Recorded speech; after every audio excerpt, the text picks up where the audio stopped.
This is a cinematic fiction story created purely for entertainment purposes. All characters, locations, organizations, and events are entirely fictional. Adrian Vale smiled at her from across the ballroom like he had never done anything wrong in his life. That smile.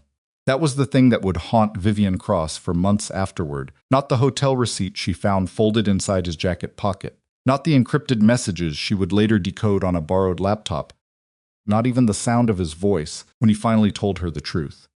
It was that smile, warm, practiced, aimed at her like a weapon he'd spent years sharpening. 3 weeks before their wedding, while 500 invitations were being sealed and addressed in the next room, Vivian watched her fiancé work the crowd with the ease of a man who had never once been caught. She didn't know yet that she was already part of his plan. She didn't know yet that the woman standing in the service corridor behind Suite 14 was about to change everything. But she was about to find out. If you have ever looked at someone you loved and felt the ground shift beneath your feet, not because of what they said, but because of what they didn't, then you already know how this story begins. Stay with me. Subscribe to this channel and follow this story all the way to the end, because what happens next is the kind of thing you will not see coming. Hit that like button and drop a comment telling me what city or country you're watching from. I want to see exactly how far this story travels. The wedding planner's name was Denise, and she talked the way people do when they have been hired to manage other people's most important days long enough, to stop believing those days are actually important. Fast, clipped, professional in the way that meant she had seen every version of bridal panic and had decided at some point to stop absorbing it personally. 512, Denise said, dropping a stack of sealed envelopes onto the reception table in the ballroom of the Alderton Hotel. Hand addressed, as requested. The calligrapher finished at 4 this morning. Don't ask me what that cost, because you approved the invoice. Vivian Cross stood at the edge of the room and did not look at the envelopes. She was looking at the chandelier. It was the same chandelier she had chosen 9 months ago, when she and Adrian had toured the venue together. She remembered standing in that exact spot, tilting her head back and saying something embarrassing like, "It looks like something out of a dream." And Adrian had laughed and put his arm around her waist and said, "Then let's get married under it." She had thought, at the time, that this was romance. Now she thought it was just a man who was very good at saying the right thing. Vivian, Denise again, flat tone. The florist is calling about the ceremony arch. Do you want the white garden roses or the ivory? They're different. I know they look the same in photos, but they're different. Ivory, Vivian said without turning around. You sure? Adrian said white last week. Ivory, she said again, it's my wedding. Denise wrote something down and left, and Vivian finally looked at the envelopes. 512 of them. Her name on every single one, right next to his. Vivian Cross and Adrian Vale request the honor of your presence. She had written that line herself. She picked up one of the envelopes and turned it over in her hands. The paper was thick and expensive, the kind of weight that tells people, before they've even opened it, that the event inside matters. She pressed her thumb against the edge of the seal, not hard enough to open it, just enough to feel the resistance.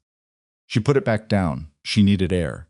The rehearsal dinner was scheduled for 7 o'clock in the private dining room on the 3rd floor, and by 6:30, the space was already filling up with exactly the kind of people Vivian had spent the last 4 years learning to move through comfortably. Adrian's business partners and their wives, his college friends, most of whom had graduated to corner offices and vacation homes, and the particular kind of easy confidence that money tends to produce. Her own family, her mother, Carol, who had flown in from Phoenix and was already on her 2nd glass of Riesling, her younger sister, Dana, who had driven up from Savannah with her husband and their 2 kids, who kept touching Vivian's arm in a way that was meant to be supportive and somehow felt like a question. You look tired, Dana said, when they found a quiet corner near the bar. I'm fine. You look tired, Viv. Not bad tired, just tired. Like you've been thinking too hard about something. 3 weeks out from the wedding and you don't think I should be thinking hard about things? Dana gave her the look, the younger sibling look, that meant she wasn't going to push, but she was also not going to pretend she believed what she'd just been told. Where's Adrian? She asked. Vivian looked around the room. He was here a minute ago. He wasn't. She had last seen him near the entrance, talking to his business attorney, a thin man named Gareth Holloway who always stood at a slight angle, like he was prepared to turn and leave at any moment. They had been standing close together, speaking low, and when Vivian had moved toward them, Gareth had straightened immediately, and Adrian had turned with that smile and said, "There she is," which was the kind of greeting that sounds warm, but tells you nothing about what was being said before you arrived. Now both of them were gone. Vivian excused herself from Dana and moved through the dinner crowd, with a champagne glass she didn't intend to drink from, scanning the room in a way she hoped looked casual. Adrian wasn't near the bar, wasn't at the table where his college roommate Marcus was holding court with a story that was apparently very funny. Wasn't by the windows that overlooked the hotel's garden. She stepped into the corridor outside the private dining room.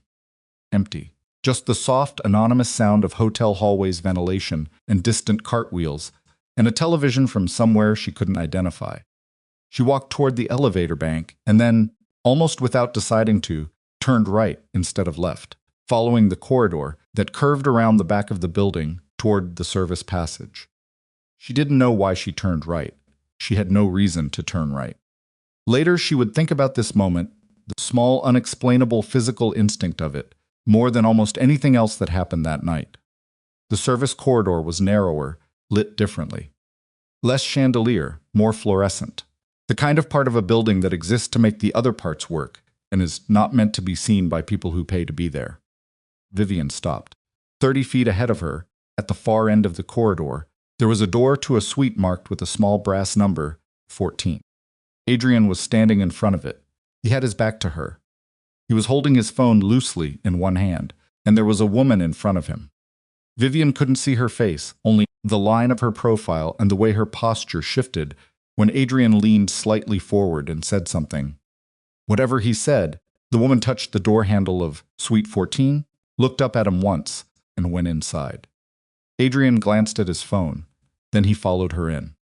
The door closed. Vivian stood in the service corridor and did not move. Her champagne glass was still in her hand. She was holding it so tightly she could feel the stem pressing into her palm. Later she would find a faint red mark there, a shallow groove from the pressure of a moment she should never have had to stand in. She counted to 30. She didn't know why she counted to 30. Her brain had apparently decided that 30 was a meaningful number in this situation, a reasonable interval of time, after which the world would offer some kind of explanation. It didn't. She walked back to the rehearsal dinner.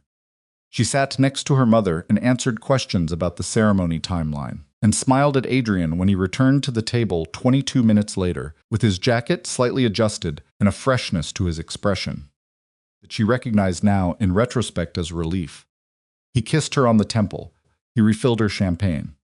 He told Marcus's story had been about a ski trip in Aspen, and that she'd missed the punchline, which apparently required a physical demonstration involving a borrowed butter knife.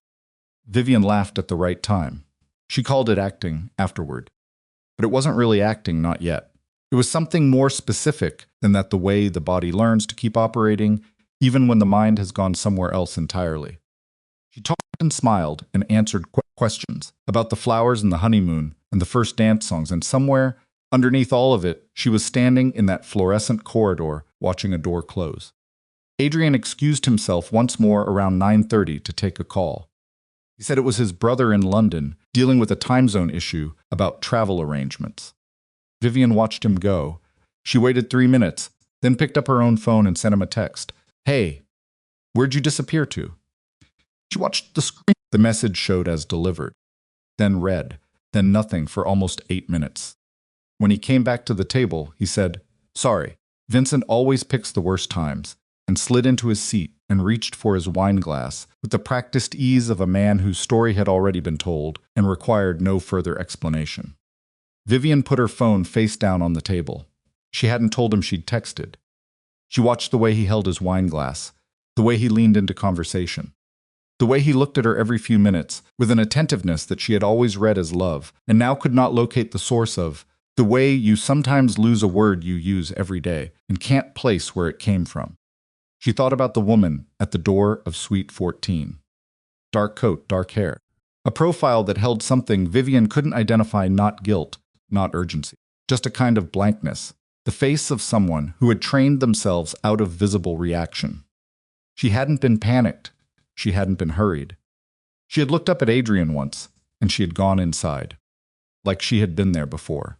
Like this was a thing she had done before and intended to do again, and had arranged with someone to make possible. Vivian went to bed at 11. Adrian stayed downstairs for a nightcap with Marcus and 2 other friends. She lay in the dark of their shared hotel room and looked at the ceiling and thought, with the specific, chilled clarity of a person whose body is already processed what the mind is still refusing, I am 3 weeks from marrying this man, and I do not know what I watched tonight. She took her phone off the nightstand and opened the browser and typed, how to find out who is staying in a hotel room without asking at the desk. She stared at the results for a moment. Then she closed the browser. She opened it again. She typed instead, Suite 14, Alderton Hotel, and stared at the useless returns the hotel's own website, a review from a travel blog, a photo of the garden terrace. She put the phone back on the nightstand. She needed to be smarter than this. The next morning, Adrian was his usual self, which was to say, exactly right. Coffee before she asked for it. A kiss on the side of her head while she was brushing her teeth. The practiced domestic warmth of a man who had decided long ago that the performance of partnership was something he was good at and intended to maintain. You sleep okay? He asked from the bathroom doorway. Fine, she said, little restless. Probably pre-wedding stuff. You should talk to Denise about the schedule. She's got you packed too tight these next 2 weeks. I'll talk to her. He nodded and went back into the bathroom, and she looked at his jacket hanging on the back of the desk chair and thought about the woman at the door of Suite 14 and thought about the way he had come back to the table with. That relief freshness on his face and thought, no. Not yet, not like this. Don't blow up your life on a feeling. She needed something real. What she got was not what she expected. 3 days later, she found the receipt. She hadn't been looking for it. That was the thing she would tell herself later, as if it mattered, as if the question of intent changed what the paper said. She had been pulling his gray suit jacket out of the dry cleaning bag because he'd asked her to check whether the stain on the lapel had come out.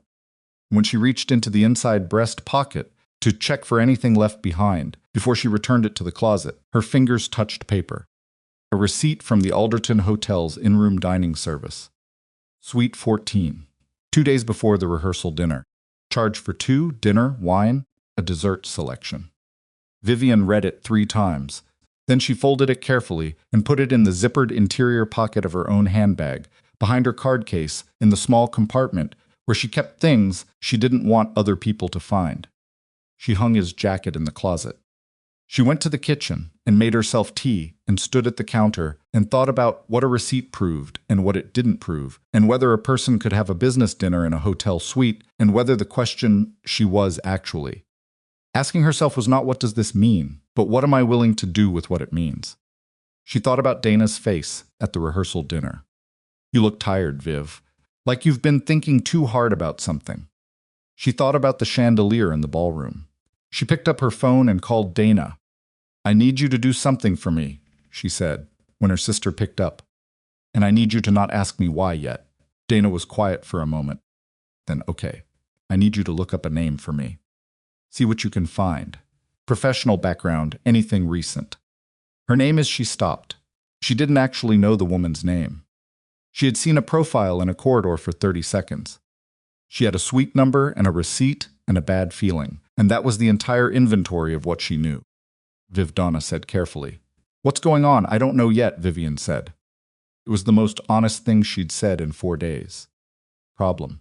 She spent that evening doing what she told herself she wasn't going to do, which was go through Adrian's things. Not dramatically, she wasn't dumping drawers or tearing through closets. She was methodical, quiet. She moved through the apartment they shared with the careful focus of a person who was trying very hard not to find what they were looking for. She found 3 things. The first was a prepaid phone, tucked beneath a folded gym towel in the back of his workout bag. It was powered off.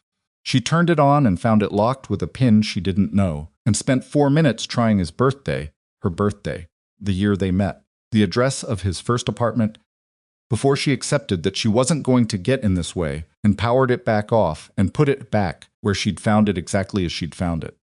The second was a folder in his home office filing cabinet. Behind the folders, labeled for their mortgage and his tax records, a folder with no label at all. Inside were 2 printed documents. She didn't have time to read them fully. She was listening for the elevator in case he came home early, but she could see enough: financial transfers, multiple accounts, a name that appeared on both pages that wasn't hers and wasn't his. Camille Rowan.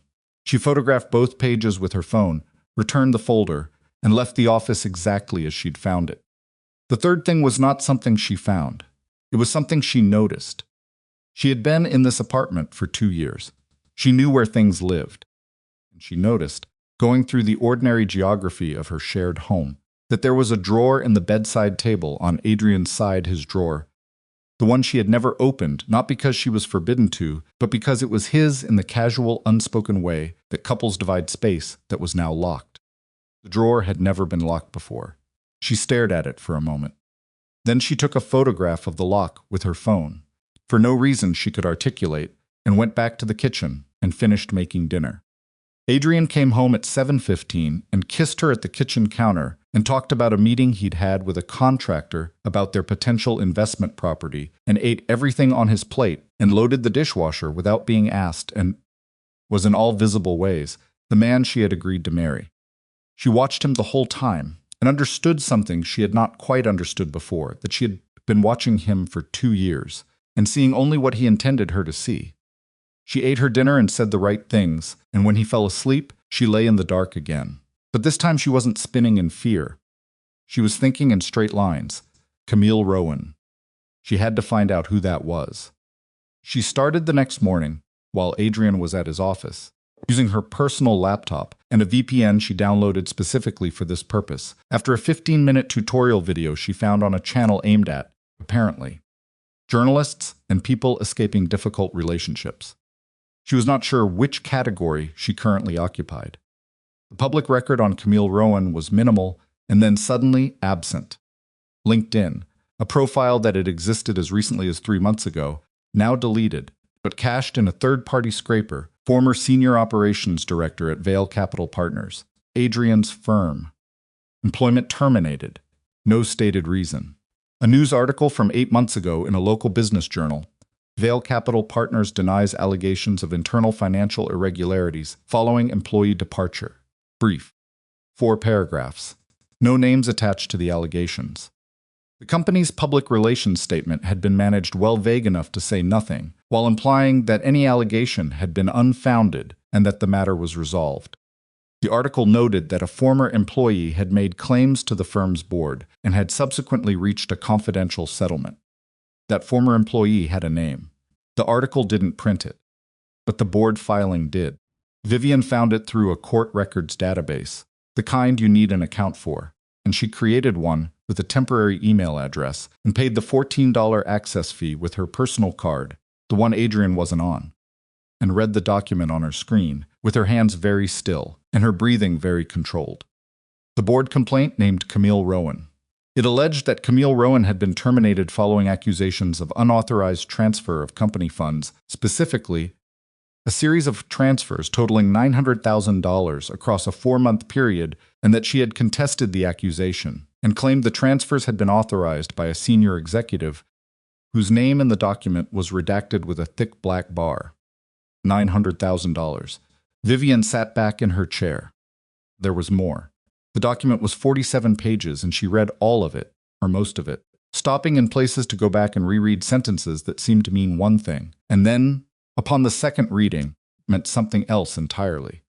What she understood by the end was this: Camille Rowan had not quietly accepted the settlement and disappeared. She had contested the termination.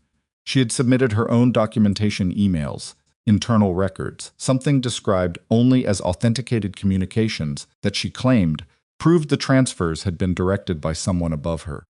The case had been settled privately. Camille Rowan had signed a non-disclosure agreement. And then, according to every subsequent public record, she had ceased to exist. No new employment, no social media presence, no recorded address. Vivian closed the laptop.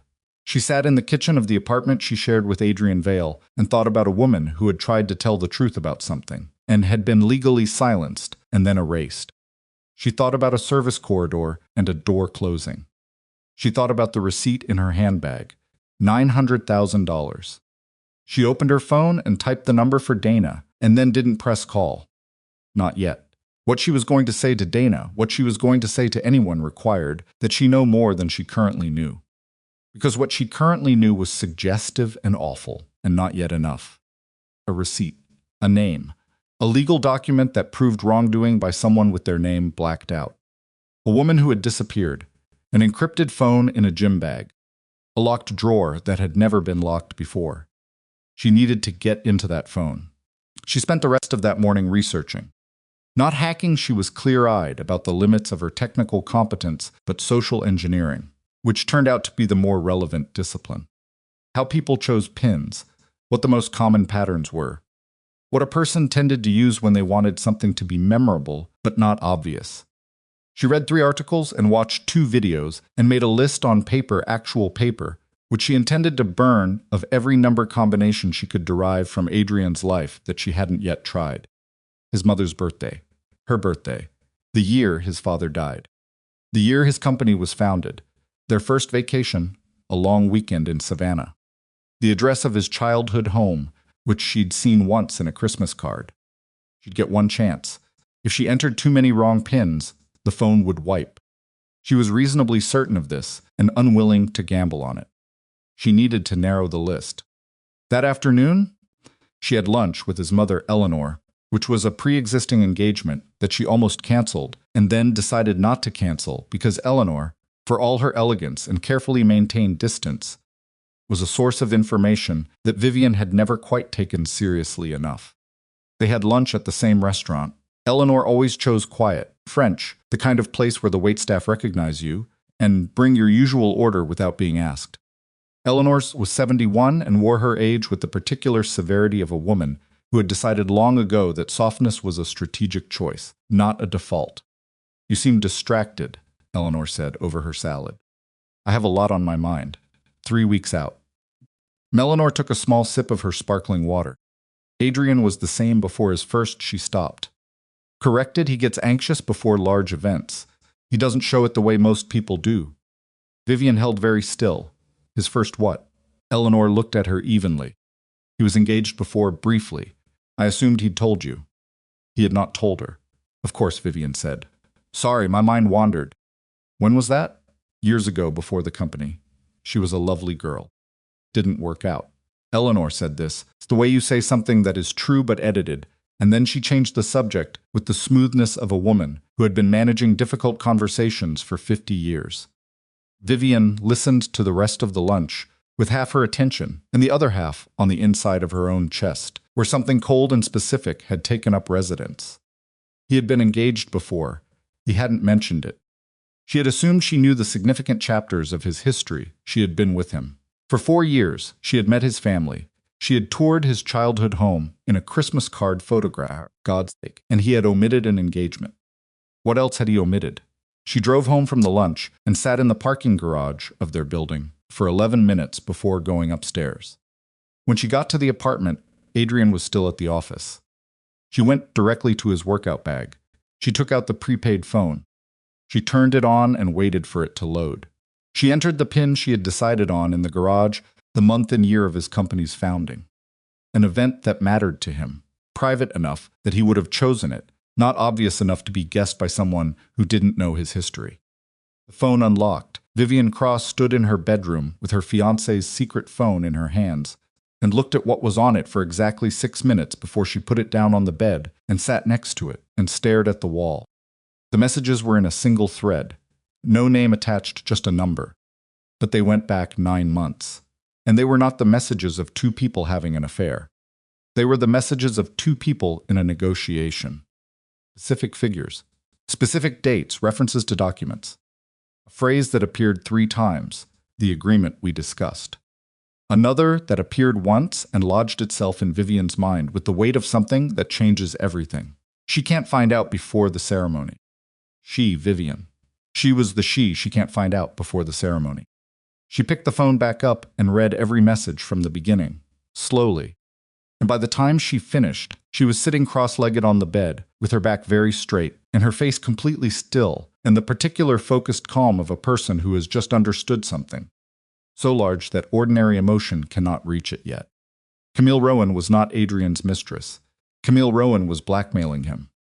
And Adrian Vale, the man, with the chandelier line and the coffee before she asked, and the practiced warmth and the 512 wedding invitations, bearing both their names, had known about it for 9 months and had not said a word. Can't find out before the ceremony. Vivian put the phone back exactly where she'd found it. She went to the bathroom and ran cold water over her wrists for a minute, which was something her mother had taught her to do when things felt too large, and stood at the sink, looking at herself in the mirror with the expression of a woman who has just finished being surprised and is now deciding what comes next. She was not going to fall apart. She was not going to confront him tonight, or tomorrow, or before she knew enough to matter. She was going to find out what Camille Rowan had on him. And she was going to find out exactly what Adrian intended to do about it. She opened her phone. She did not call Dana. She opened a new contact and typed in a name, Rachel Voss.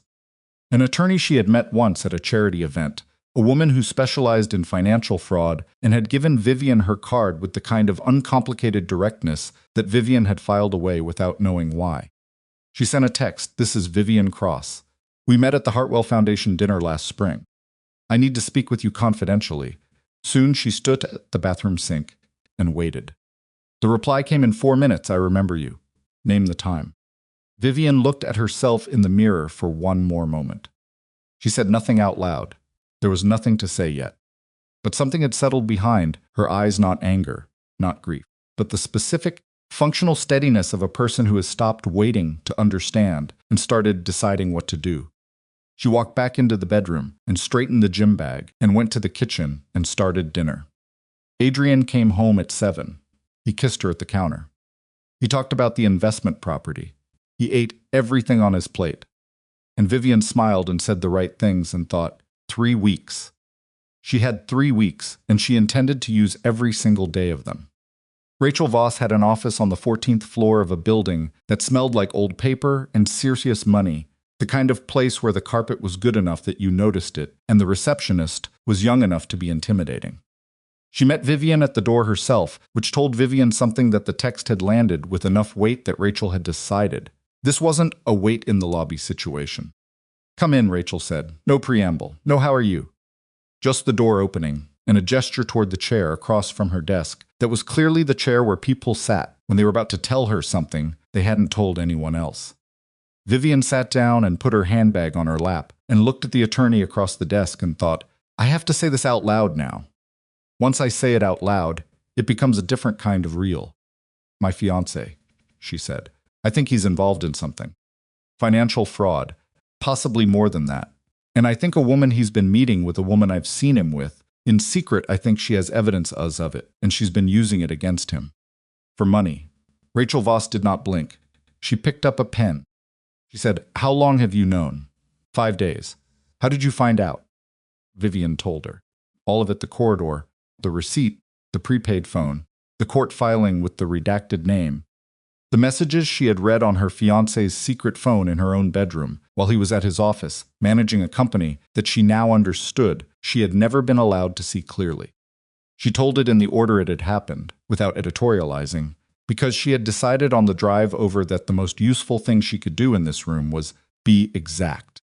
Rachel wrote things down and did not interrupt. When Vivian finished, Rachel set the pen down and looked at her and said, "The messages on the phone, did you photograph them?" "No." "Why not?" "I was afraid to take the time. I didn't know when he'd be home." Rachel nodded slowly, the way people do when they're absorbing something that is not ideal, but is workable. "What about the financial documents in the filing cabinet? You said you photographed those." "Yes." Vivian opened her phone and sent them to the address Rachel gave her. She watched the attorney open the email and read in silence for almost 3 minutes, which felt very long. "Okay," Rachel said finally. "Here is what I want you to understand before we go any further. What I'm looking at here is the surface of something. It could be large. It could be, depending on what Camille Rowan's documentation actually shows, very large. Transfers in this filing are described as $900,000 across 4 months. That's not embezzlement for personal gain in the ordinary sense. That's structured movement of money, which means someone was trying to make it look like something it wasn't. He framed her, Vivian said. That's what the messages suggest. She found something, and he deflected it onto her. That would fit the pattern. Rachel closed her laptop. What I need you to do is not confront him. Not yet. Not until we know what we're actually dealing with. He knows about her, Vivian said. He's been meeting her in secret, which means whatever agreement they had, the one mentioned in the messages, it's still active. She's still in contact with him, which means she's still scared of him, Rachel said. Or she wants something she hasn't gotten yet. Vivian thought about the woman in the service corridor, the blankness of her profile, the way she had gone through that door without hesitation. She didn't look scared, Vivian said. She looked like someone who had decided to stop being afraid a long time ago. Rachel looked at her for a moment. Be careful with that, Red, she said. People who have stopped being afraid of something are often the most dangerous to stand near when it breaks open. Vivian drove home and cooked dinner and did not say a word. The week that followed was the strangest of her life, and she had had strange weeks. She moved through the wedding preparations with a mechanical precision that Denise apparently mistook for calm professionalism, because the planner told her twice that she was the most composed bride she'd worked with. Vivian said thank you and confirmed the ivory roses and approved the final menu and sat across from Adrian at dinner every night and learned, in a way she hadn't expected, that she was capable of this, of operating two lives simultaneously, of smiling at a man she was no longer sure she had ever truly known while quietly, methodically, building the case that would end him. She was not proud of how good she was at it, but she noted it. On the 8th day after the rehearsal dinner, she got a call from Rachel at 2 in the afternoon. I found her, Rachel said. Vivian stepped out of the florist's into the noise of the street. Where? She's in the city. She's been in the city the whole time she moved apartments after the settlement, which is why the public record on her goes cold. She's using a different phone, different address, but she's here. A pause. Vivian, she reached out to me. Vivian stopped walking. She what? She reached out. Apparently someone she trusts told her there was an attorney looking into Vale Capital Partners on behalf of a private client. Put it together. She contacted my office this morning. What did she say? She said she wants to talk. Not to me, she'll talk to me if necessary. But she specifically asked whether the private client was the woman Adrian Vale was about to marry. Street noise felt very far away suddenly. What did you tell her? I told her I'd find out whether that client was willing to meet. Vivian looked at a crack in the sidewalk for a moment. A pigeon was working at something near the curb. She watched it without seeing it. Set it up, she said. They met 2 days later in a coffee shop in a neighborhood neither of them lived in, which was Rachel's suggestion and Vivian's agreement. Rachel came with her but sat at a different table, near enough to observe, far enough to not be part of the conversation unless Vivian needed her to be. Camille Rowan arrived 6 minutes late. She was thinner than she had looked in the corridor, or maybe the corridor light had been forgiving, and she was dressed in the way of someone who used to have money and has since learned to look like they still do with less of it. Dark coat, same as before. Her face was the one Vivian had seen in profile and now saw straight on, and it was a face that had been through something.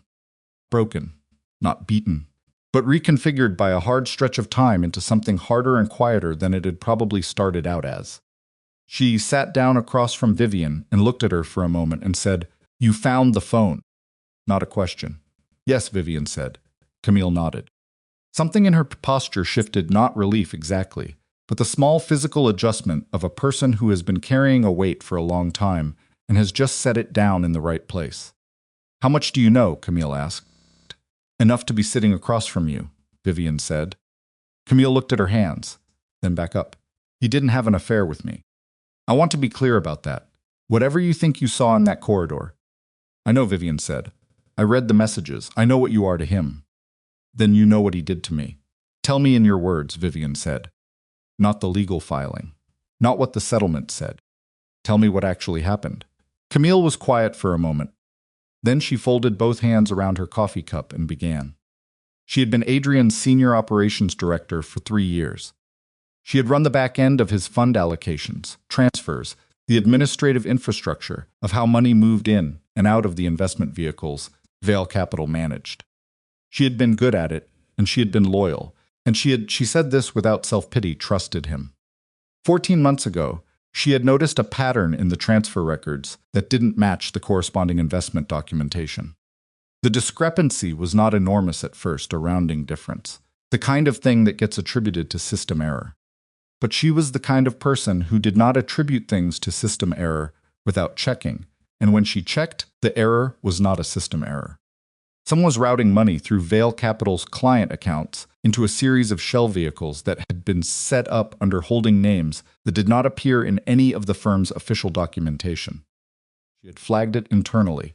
She had gone to Adrian directly. She had sat across his desk, the big one, with the view of the city, the one she had seen him in hundreds of times, and laid it out for him in the careful, precise language of a woman who was sure of her numbers and sure of her relationship with the man sitting across from her. He had listened to all of it. He had thanked her. He had said he would look into it personally and come back to her by the end of the week. He had not come back to her by the end of the week. What had come instead was the notification from HR that her access to Vale Capital's internal systems had been suspended pending a routine security review. And then, 4 days after that, the letter from the firm's outside counsel informing her that she was the subject of an internal investigation into the unauthorized transfer of company funds. $900,000. Her name on the authorization trails. Her login credentials in the system logs. He used your credentials, Vivian said. He had them, Camille said. I'd shared my login with him once, 18 months earlier, during an audit when we needed to pull records fast, and I was out of the office. I thought nothing of it. I'd worked with him for 3 years. She paused. I was stupid. You trusted him, Vivian said. It's the same thing with someone like him. Coffee shop was getting louder. A table of women nearby was laughing at something. Vivian found the sound almost surreal, the ordinary noise of an ordinary afternoon pressing up against a conversation that felt like it was dismantling something fundamental about the last 4 years of her life. The settlement, Vivian said. You took it. I took it, Camille said. I was exhausted. I was broke. The legal fees were, and they had more lawyers than I could ever. She stopped. Straightened. I took it and I signed the NDA, and I told myself it was over. But it wasn't. Camille looked at her. 2 months after I signed, I got a call from an anonymous number. A voice I didn't recognize. Telling me they had evidence that the authorization trail had been manufactured, that the system logs had been manipulated, and that if I was willing to cooperate with a potential investigation, they had something I could use. Who was it? I still don't know. I've never been able to trace it. But what they sent me, she reached into her bag and put a small flat drive on the table. It was enough to void the NDA. Under the law, if a settlement is obtained through fraud, through manufactured evidence, the agreement doesn't hold. Vivian looked at the drive without touching it. Why haven't you gone to the authorities? Vivian said. Because I did, Camille said flatly, 8 months ago. I went to a federal financial crimes investigator with what I had. They told me it was compelling, but not sufficient, that what they needed was a pattern of behavior, more than one instance, something that showed this was systematic and not a one-time event. She looked at Vivian steadily. They told me they were already looking at him. The room tilted slightly, or felt like it did. Already looking, Vivian said, for over a year. A separate complaint from a different investor. They're building something. But they said it's slow. It has to be tight. And in the meantime, she gestured at the air between them, at the reality of where they both were sitting. In the meantime, he gets to plan a wedding. Vivian put both hands flat on the table. It was a thing she did when she needed to feel something solid. Dana had teased her about it once. Years ago, you always put your hands on the table like you're about to give a lecture. But it wasn't that. It was just ground, something flat and real to push against. The meetings, Vivian said. In the hotel. What were those? Camille's jaw tightened. He reached out to me 4 months ago. Through an intermediary, a number I didn't recognize, but the message was clear enough. He wanted to meet. He said he had a proposal. Her voice stayed level, but her hands around the coffee cup had whitened slightly at the knuckles. He told me that he was aware the federal investigation was ongoing. He told me that if I cooperated with him, if I provided a statement withdrawing my claim that the evidence had been manufactured, he would ensure that the settlement funds were doubled and transferred to an account of my choosing. He was trying to buy your silence again, Vivian said. He was trying to buy my testimony, Camille said. There's a difference. He doesn't need me quiet anymore. The NDA handles that, unless I can prove fraud. What he needs is for me to actively say that the evidence was legitimate, that I did it, that the investigation into his conduct is based on a false premise, and the hotel meetings were him making his case. Me not giving him an answer. She looked directly at Vivian. He's getting nervous. The wedding is part of it. I think he believes that a public image of stability, of a successful marriage and a solid personal life, gives him cover while the investigation runs its course. Makes him look like the kind of man who doesn't do what he does. Vivian sat with that for a moment. She thinks about the chandelier, the ivory roses, the 512 invitations. All of it cover. She thought about the drawer in the bedroom that was now locked. She thought about the phone in the gym bag. She thought about the way he kissed her on the temple each morning with the consistency of a man performing a role that he had long since stopped needing to rehearse. He told me, Vivian said, that he never intended to let me walk away. She hadn't meant to say it out loud. It was something she had been carrying since the night she'd read it in the messages, those specific words, that specific phrase, which had sat in the middle of her chest like a splinter too deep to pull out. She can't find out before the ceremony, and then, in a separate message, 3 days later, I need this marriage to happen. I've already made sure she won't leave. She had not told Rachel what that second line meant because she had not yet decided what it meant. Made sure she won't leave. It could be financial, could be something about the apartment, a lease or a shared asset arranged so that extraction was difficult. Could be something else. But she had said it out loud now, in a coffee shop across from Camille Rowan, and Camille's reaction told her something. Camille had gone very still. He said that to you? Camille said. In a message. On the phone. He said he'd already made sure I wouldn't leave. Camille looked at her for a long moment and then looked away, at the window, at the street outside, where ordinary people were doing ordinary things. Her expression was not quite fear.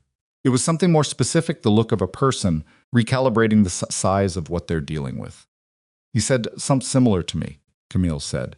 In the last meeting, when I still hadn't given him an answer, he sat across from me in that suite and he said very quietly that he had invested too much in the current arrangement to allow it to be disrupted. She paused. He was talking about you, about the wedding, but the way he said it invested, it wasn't the language of a man talking about his personal life. The two women looked at each other. He thinks of me as an asset, Vivian said. Question. I think, Camille said carefully, that he thinks of everything as an asset, including you, including me. She reached forward and pushed the drive a fraction of an inch closer to Vivian, including whatever leverage he thinks he still has over the situation. Vivian took the drive. She held it in her hand for a moment, small, unremarkable, the kind of object that looks like nothing and contains everything, and then put it in her handbag. She stood up and looked at Camille, who was still sitting with her coffee, and her thinness and her reconfigured face. What do you need from me? Vivian asked. Nothing you're not already doing, Camille said.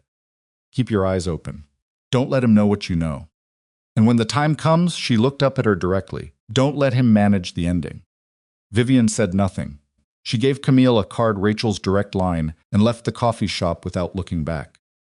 She sat in her car for 4 minutes. Then she drove to Rachel's office and handed over the drive, and sat in the chair across from the attorney and said, I need you to tell me everything about what made sure she won't leave could legally mean. Every option, even the ones that aren't financial. Rachel looked at her for a moment. Then she closed her office door. What Rachel described over the next 40 minutes was not dramatic. It was administrative and cold, and in some ways worse for it, the specific documented ways in which a person with enough money and enough foresight could arrange the life of someone close to them, so that departure became genuinely difficult. The apartment was the first thing. Vivian had not looked closely enough at the lease renewal they'd signed 8 months ago. When Rachel pulled the document, she found a clause that Vivian had not been present for the drafting of a clause that tied Vivian's name to a co-signatory obligation on a connected property, Adrian's investment building, in a way that created a legal entanglement that would take months and significant legal costs to unwind. It was not imprisonment. It was paperwork, but it was designed to make leaving feel impossible. There's also your firm, Rachel said carefully. The consulting work you do your 2 largest clients. Do you know how you were introduced to them? Vivian thought. One was through Adrian's network. The other Adrian arranged the introduction, but the client is independent there. She stopped. Pull the contracts, Rachel said. Both of them. Bring them to me. Vivian drove home in the gray afternoon and felt something she hadn't felt in 2 weeks of quiet, controlled investigation. She felt the shape of the trap. Not fear exactly, fear came later. She was discovering, after the mind has had enough time to imagine all the specific ways a thing could go wrong. What she felt now was structural. The way you feel when you're in a building and you notice something wrong with the foundation. Not panic yet, just the cold, clear recognition that the thing you are standing in was not built the way you thought it was. She let herself into the apartment and went to her office and pulled her client contracts from the filing cabinet. She read through both of them. And there, in the second one, the client she had considered truly independent, a media company she had brought aboard on her own effort, and her own pitch was a clause she had not written. A clause that referenced a third-party guarantee arrangement for service continuity, naming Adrian Vale as the guarantor of Vivian's contractual obligations. He was on her contract, without her knowledge, without her awareness. If she walked away from him, she would be walking away from a man who had made himself the legal backstop of her professional existence. She sat in her office and breathed in, out, steady. Rachel had told her to keep breathing, literally had said it at the end of their meeting with the bluntness of someone who had seen clients fall apart at exactly this kind of moment and had decided that practical instruction was more useful than sympathy. You're going to feel it hit in waves. When it hits, breathe. Don't make calls. Don't make decisions. Breathe first, then think. In, out. She heard the elevator in the hallway. She heard his key in the door. She put the contracts back in the folder and the folder back in the drawer, and she was in the kitchen, kettle on. Her back to the door when Adrian came in and said, "Hey, you're home early. Denise released me," she said. "Everything's confirmed for the next 2 weeks." "Good." She heard him put down his bag. Heard the specific sound of him shrugging off his jacket. "I was thinking dinner out. That Thai place you like." "Sure," she said. She turned around and looked at him. He was loosening his tie. He had his phone in one hand, and he was scrolling through something with the automatic focus of a man reviewing his evening's information load. His face was the face she had known for 4 years, the jaw, the small scar above his left eyebrow from a racquetball accident in his 20s, the particular way he looked when he was tired but not admitting it. "You okay?" he said without looking up. "Fine," she said. "Long day." He glanced up at her then briefly and gave her the smile. Warm, practiced. She held it in her gaze for just a half second, longer than she usually would have, looking for the thing underneath it, the calculation she now knew was there, the management of her, the maintenance of a story she had never been told. She found it. She didn't know if she would have seen it before this week. Maybe. Maybe the signs had always been there, and she had edited them out because she was in love with a man who was very good at being loved. But she saw it now, the tiny muscular effort behind the warmth, the fraction of assessment in the look. She smiled back. She made tea. She went upstairs and changed clothes. She came back downstairs, and they went to the Thai restaurant, and she ordered what she usually ordered and laughed at something he said and listened to him talk about the investment property and felt sitting across from him in a restaurant where the waitstaff knew their order, the cold, specific weight of what she now knew. She had 14 days. 14 days to finish what she'd started, gather what Rachel needed, protect herself from the legal scaffolding he had quietly built around her life, and figure out what to do with the information that Camille had handed her on a small, flat drive in a coffee shop in a neighborhood neither of them lived in. She reached across the table and touched his hand. He turned his palm up and held hers. She left it there and thought about Camille's face that reconfigured, harder face, and thought about the anonymous call Camille had received 2 months after signing her NDA, the voice she still couldn't identify, and thought about the phrase she had stored in the back of her mind like a splinter she hadn't decided whether to remove yet. "I've already made sure she won't leave." She was looking at the man who had written that. He was holding her hand and talking about whether they should repaint the bedroom before the honeymoon or wait until after, and his thumb was moving across her knuckles with the automatic tenderness of long habit. "After," she said. "We'll do it after," he smiled. "After," he agreed. She smiled back and felt the ground under her feet solid, real, unmoved, and understood something she had needed 4 years and 2 weeks, and a drive full of evidence to understand. That the most dangerous thing Adrian Vale had ever done to her was not the fraud, not the legal trap, not the secret phone or the locked drawer or the woman in the service corridor. The most dangerous thing he had done was teach her to mistake his management of her for love. She was done being managed. She squeezed his hand once lightly and let it go. She reached for her water glass. 12 days before the wedding, Vivian Cross sat across from the man she was going to destroy and ordered dessert. 10 days before the wedding, Vivian's phone rang at 6:47 in the morning. She was already awake.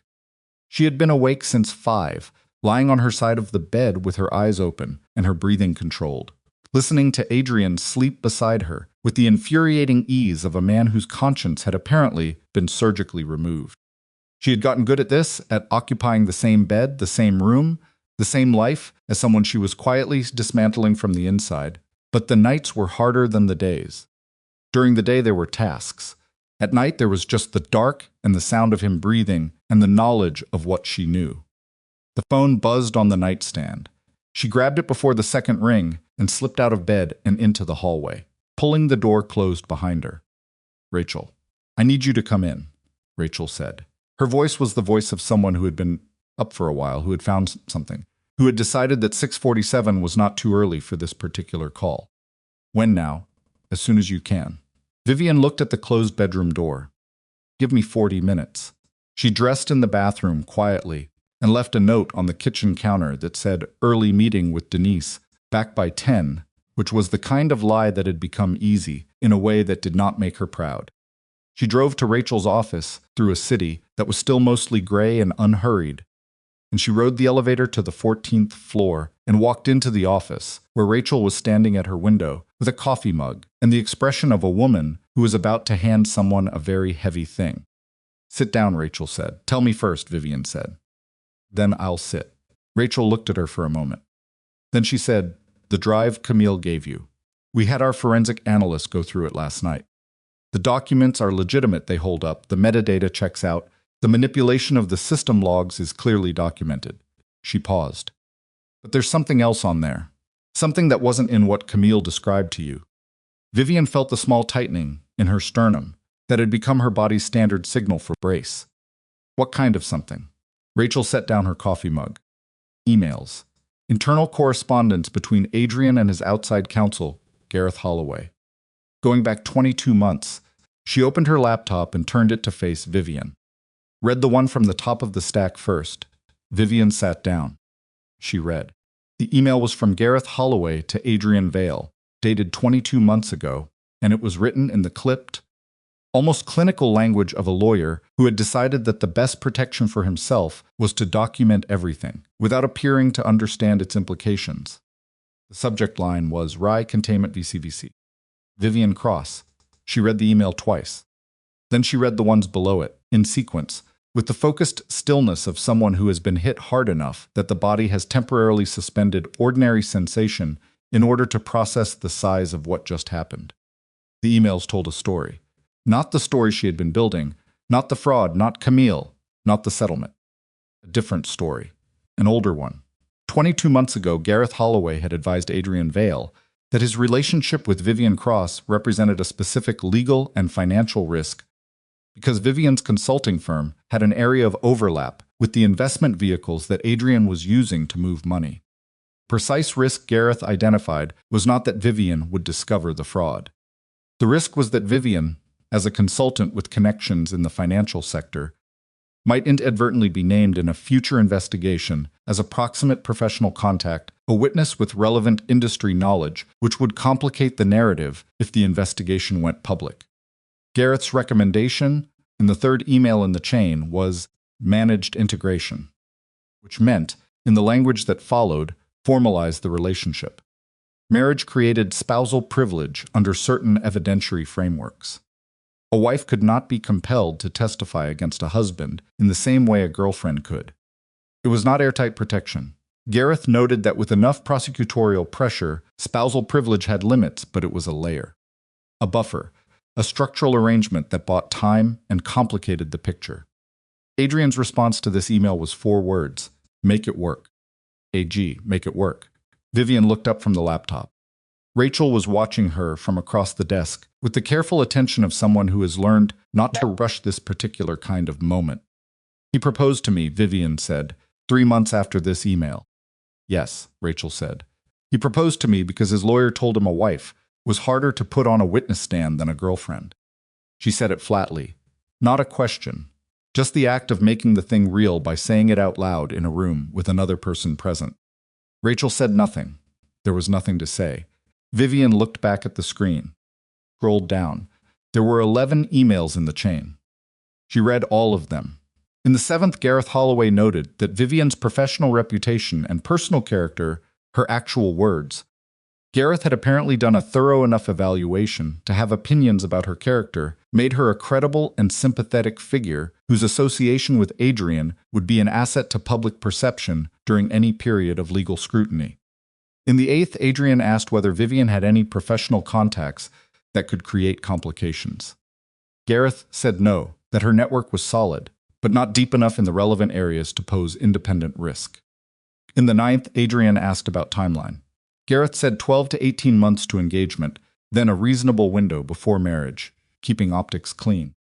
12 to 18 months to engagement. She had been with Adrian for 4 years. He had proposed at the 2-year mark, right in the middle of Gareth's suggested window. She closed the laptop. She put both hands flat on Rachel's desk. The desk was solid wood and very cold, and she pressed her palms into it and breathed. He chose me, she said. Not loudly. Almost quietly. Deliberately. That's what the correspondence suggests, Rachel said.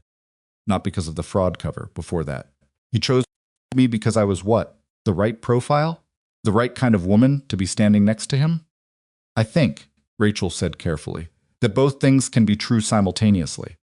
That he may have, that the relationship may have contained elements that were genuine, even within. Don't, Vivian said.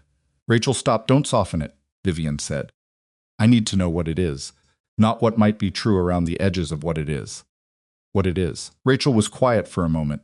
What it is, she said, is that the man you are engaged to marry selected you as a long-term strategic relationship and has since engineered multiple legal and financial arrangements to ensure that your departure would be difficult and your potential testimony would be limited.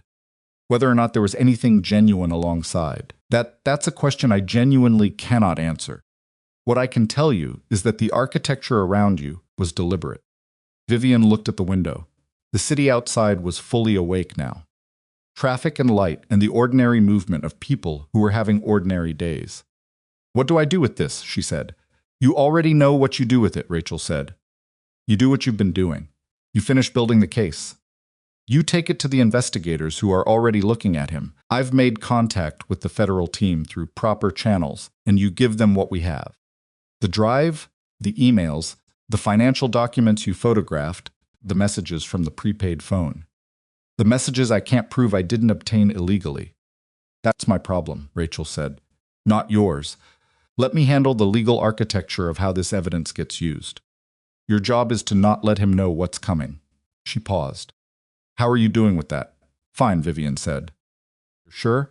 I've been fine for 10 days, Vivian said. I'll be fine for 10 more. She drove back to the apartment and took a long shower and stood under the water with her eyes closed and thought about a proposal on a rooftop restaurant, the one he'd chosen because she'd mentioned once, early in their relationship, that she loved the view of the city from high places. He had remembered, he had used it. He had stood across from her with a ring and the right words and the look of a man who was offering her the truest thing he had. And part of her, even now, could not locate where the lie had started and the performance had ended. If there was an end, if there had ever been anything underneath the performance that belonged to her. She turned off the water. She was not going to spend time on that question. Not now, maybe not ever. She got dressed and answered 3 emails from Denise and ate a piece of toast she didn't want and was checking the time Adrian was due home by 7. She had approximately 9 hours when her phone rang. Camille. She picked up immediately. What's wrong? He knows, Camille said. Her voice was tight. Not panic-tight, controlled. The voice of someone holding a very specific kind of fear together with both hands. He knows I've been talking to someone. I don't know how much he knows. But I got a message this morning from the intermediary, the same number he used to set up the hotel meetings. It said, "You've made a choice. I want you to understand what that means." Vivian sat down at the kitchen table. "Where are you right now?" she said. "My apartment." "Are you safe?" "I don't know," Camille said. "That's an honest answer. I genuinely don't know." "Call Rachel," Vivian said. "Right now, after you hang up with me. Tell her exactly what the message said, word for word. She'll know what to do." "Vivian, call Rachel," she said again firmly, because Camille's voice was moving toward the edge of something, and Vivian needed her on solid ground. "Do that first. Everything else second." She hung up and called Rachel herself. Rachel answered on the second ring and listened without interrupting and said, "When Vivian finished, I'll handle Camille. I'm going to suggest she move for the next few days. Do you have anything at the apartment that isn't backed up? Anything physical that he could access?" Vivian thought. "The photographs of the financial documents. But I sent them to you. Delete them from your phone. Delete the sent email. Do it now while we're on the line." Vivian navigated to the email, deleted it, went to the photos, deleted the originals, cleared the deleted folder. "Done." "Good. The drive is in my safe. The emails are in mine and on a secured server not connected to anything you or I use personally. We're in decent shape on the documentation." Rachel paused. "Vivian, he's getting nervous. A nervous man with this much to lose is you need to be careful. Not just careful, you need to be invisibly careful. Cannot see the shape of what you're doing." "He won't," she said. "You have 8 days, I know." She hung up and sat at the kitchen table and looked at the window and thought about what invisibly careful meant in practical terms for a woman who was sharing a bed and a home and a life with the man she was trying to help bring down. It meant nothing changed. It meant dinner and conversation and the right amount of affection and no moments of visible withdrawal that a careful watching man might notice and begin to examine. It meant she had to be better at performing the relationship than she had been for the last 10 days. Because the last 10 days had been about gathering information. And now the information was gathered, and the man across the table from her was beginning to understand that something around him was shifting. She could not let him look at her and see it. 6 days before the wedding, she saw the first crack. They were at a dinner with Marcus and his wife, Lena, at a restaurant. Marcus had picked because he always has picked the restaurants, and Adrian always let him, because Marcus was the kind of man whose feelings about restaurant picking were easier to accommodate than address. It was a good dinner, the kind of evening that in another version of her life would have been simply pleasant, good food, easy conversation, comfortable rhythm of two couples who had been in each other's orbits long enough to have developed their own shared language. And then Marcus's wife, Lena, said lightly to Adrian, "I ran into Gareth at the courthouse last week, of all places. He looked terrible. Is he all right?" Adrian's hand paused on his wine glass. The pause was brief, less than a second, barely visible, but Vivian was watching for exactly this kind of thing and she saw it. "He's fine," Adrian said, "just overworked. Big caseload this quarter." "He seemed stressed," Lena said, not pushing it, just the idle observation of someone who had found a conversational thread. "I tried to say hello, but he was on his phone, and he kind of walked through me." "Which is unusual for Gareth. He's usually so." "He's fine," Adrian said again. His voice was still warm. The smile was still there. There was a flatness beneath the second repetition that Vivian heard clearly. Marcus changed the subject, and the evening continued, and on the drive home, Adrian was quiet in the particular way of a man who was thinking hard about something and had decided that the inside of a moving car was not where he was going to address it. Vivian talked about the venue's final walkthrough, scheduled for the next morning, and said that Denise had confirmed the chair count and asked whether he wanted to add 2 seats to the family table for his cousins who had RSVP'd late. He said yes, sure, the cousins, fine. He was not thinking about the cousins. She could feel it, the distracted weight of him, the way his attention was somewhere else and was pulling at him like a current. She talked and let him be distracted and did not ask what was wrong, because a woman with nothing to hide would have asked what was wrong, and she could not afford in this moment the risk of a conversation she hadn't prepared for. They went to bed. She lay in the dark and listened. At 12:43, his phone screen lit up on his nightstand. She tracked the light through her closed eyelids there and then gone, The brief glow of a notification he apparently decided not to open immediately. Then 11 minutes later, the soft sound of him sliding out of bed kept her breathing even, the cadence of sleep.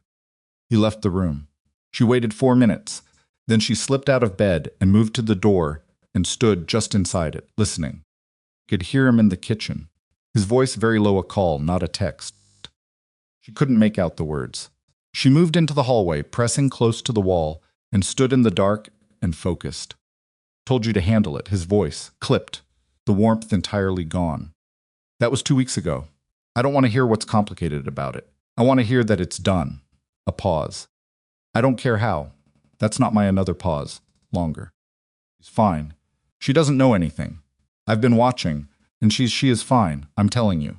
The pause this time was very long. Long enough that Vivian counted to 9 before he spoke again. Just take care of the Rowan situation. That's what I'm paying you for. The Rowan situation. Vivian stood in the hallway in the dark and felt the cold move through her in a wave that started at the base of her spine. The Rowan situation. She moved back to the bedroom and was in bed with her breathing controlled and her eyes closed before she heard him come back down the hallway. Slid back into bed. He was still for a moment, long enough that she thought he was checking on her, making sure she was asleep. She kept her breathing even. He settled. She lay beside him until 5 in the morning and then got up before her alarm. She called Rachel from her car, parked 2 blocks away in the gray pre-dawn. He has someone handling Camille, she said without preamble. Call at 1 in the morning. He called it the Rowan situation and told whoever it was to take care of it. Rachel was quiet for a very brief moment. I'm calling Camille right now, she said. If she doesn't pick up, I'm sending someone to her apartment. Rachel, I'm handling it. Listen to me. I need you to get through today without changing anything. Whatever today looks like the venue walk through dinner, whatever, you have to look exactly the same as you looked yesterday. Can you do that? Yes, Vivian said. I know this is Rachel stopped. Then with unusual directness, I know this is very hard. I want you to know that. I know it too, Vivian said. Call me when you reach Camille. Rachel called 40 minutes later. Camille had not answered her phone. Rachel had sent someone to the apartment. The apartment building's entry camera showed Camille leaving at 11:45, the previous night a single bag over her shoulder, moving fast. She had not returned. Vivian pulled over. She sat on a residential street she didn't know well and looked at her hands on the steering wheel and thought about Camille's face in the coffee shop, not scared. She had said, not the face of someone who was afraid anymore, and thought about how wrong she had been about that. Not about the lack of fear, about what the lack of fear meant. She had read it as strength. She hadn't read it as exhaustion. The specific, final exhaustion of a person who has been running for so long that they have stopped being afraid because being afraid requires energy they no longer have. She put the car in drive. She went back to the apartment. She changed clothes and put on makeup and went to the venue walkthrough with Denise and approved the chair placement and the lighting and the aisle runner and the position of the floral arrangements and said yes, yes, and yes, and kept her phone in her bag and did not look at it. Adrian met her there at 11. He kissed her cheek. He was his usual self-present, attentive, the easy confidence of a man who had nothing weighing on him. He asked about the aisle runner. He had an opinion about the lighting over the main table. He put his hand on her lower back while they talked to Denise, and it was warm and ordinary, and she stood inside it and felt nothing. 4 days before the wedding, Camille was still gone. Rachel had contacted the federal investigators. They were aware. They could not, they said, accelerate the investigation timelines specifically on this basis without risking the structural integrity of the case. What they could tell Rachel was that the case was further along than she might expect, and that the next 72 hours were relevant. Vivian did not know what that meant. She was standing in the apartment, alone, on a Thursday afternoon, 4 days from her wedding, trying to understand what she was supposed to do with the fact that the woman who was her most important witness had vanished, that the man she was trying to expose had someone managing her disappearance, and that the investigators running their own separate case had told her attorney that the next 72 hours were relevant, without explaining relevant to what. Her phone buzzed a text. Unknown number. No name. The message read, "The drive is a copy. He already has the original." You have been given evidence he controls. Do not send it to anyone else. Vivian read it 3 times. Her hands were entirely steady. She noticed this and found it strange in the abstract, that her hands were steady when her entire understanding of the last 3 weeks was currently rearranging itself around a possibility she had not considered. She called Rachel. I got a text, she said. Unknown number. It says the drive Camille gave me is a copy of something he controls. That the evidence was that we were given evidence that he curates. Rachel was quiet. Rachel. I'm thinking, Rachel said. Her voice was careful in a way that told Vivian she was not entirely surprised. You knew this was possible. I considered it, Rachel said. It's a tactic. You construct a paper trail that appears to incriminate yourself in order to control what an adversary finds and what they do with it. You make yourself look like the victim to redirect attention. A pause. But it requires that you know in advance that someone is building a case against you. It requires you to be very far ahead. He knew, Vivian said. He knew I was investigating. He said as much in the phone call. She's fine. She doesn't know anything. I've been watching. She heard her own voice with a kind of detached precision. He knew. He let me find things. He gave Camille the drive to give to me. We can't know that for certain. He's been running 2 steps ahead this entire time, Vivian said. The legal trap in the apartment lease, the clause in my client contract, the phone with the messages that painted exactly the picture he wanted me to find. He needed me to know enough to keep the wedding on track. He needed me scared but not broken. Scared people don't run. She stopped. I've been playing his game. Every step I took, I was moving where he wanted me. The silence on this line was not long, but it had the particular weight of a person who is deciding how honest to be. Not every step, Rachel said. The federal case exists independently of anything you found. They have their own documentation. Then why isn't he arrested? Because cases like this take 4 days, Vivian said. I have 4 days. I know. Rachel, if Camille has disappeared because of him, if she's not just hiding, if he's done something to eliminate the threat she represented, then the federal case is the only thing left. And if they're not moving in 4 days, then I walk down that aisle without a single piece of clean evidence, and I become his wife, and I become impossible to use against him. And everything he planned from the beginning works exactly the way he designed it. The silence this time was longer. What are you telling me? Rachel said. Vivian stood in the middle of the apartment that had been designed to trap her. The apartment with its good carpet and its chandelier view and its locked drawer and its gym bag in the closet with a prepaid phone. She had already given back its secrets, and she looked at the window and thought about every assumption she had built this plan on. She had assumed Camille was an ally. She had assumed the drive was evidence. She had assumed her own investigation had been invisible. She had assumed she was building something. She had been inside his plan. And now she had 4 days. No witness, a drive she couldn't use, and a man who was going to reach for her hand in front of 500 people and had already made sure that reaching back was the only move she had left. I'm telling you, she said slowly, that I need to stop reacting to what he gives me and start doing something he hasn't planned for. She turned away from the window. Get me a meeting with the federal investigators, not through the formal channel, not with documentation filed in advance, a direct conversation, off record. Tell them I have information about the timeline and the mechanics of what he's building that they don't have yet. What information? Rachel asked. Me, Vivian said. I am the information. I am the mechanism he built.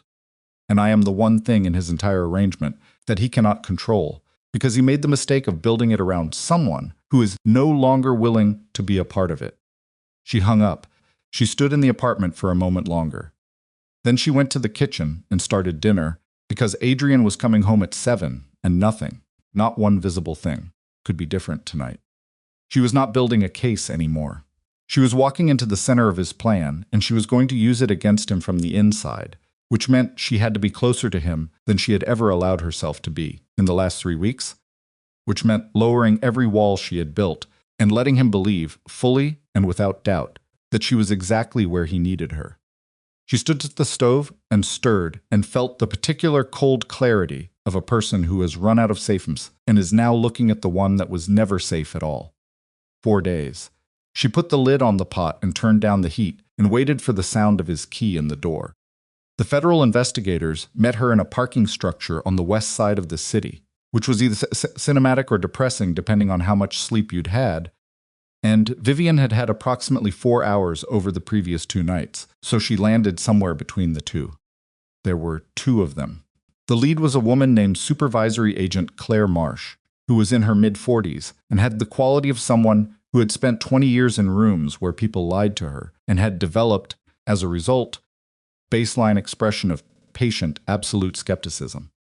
The second was younger, a man who introduced himself as Agent Teo Reyes and didn't say much after that. Rachel stood beside Vivian, slightly behind, close enough to intervene if the conversation moved into territory that required an attorney. Marsh looked at Vivian for a moment before saying anything. The look was assessing without being unkind.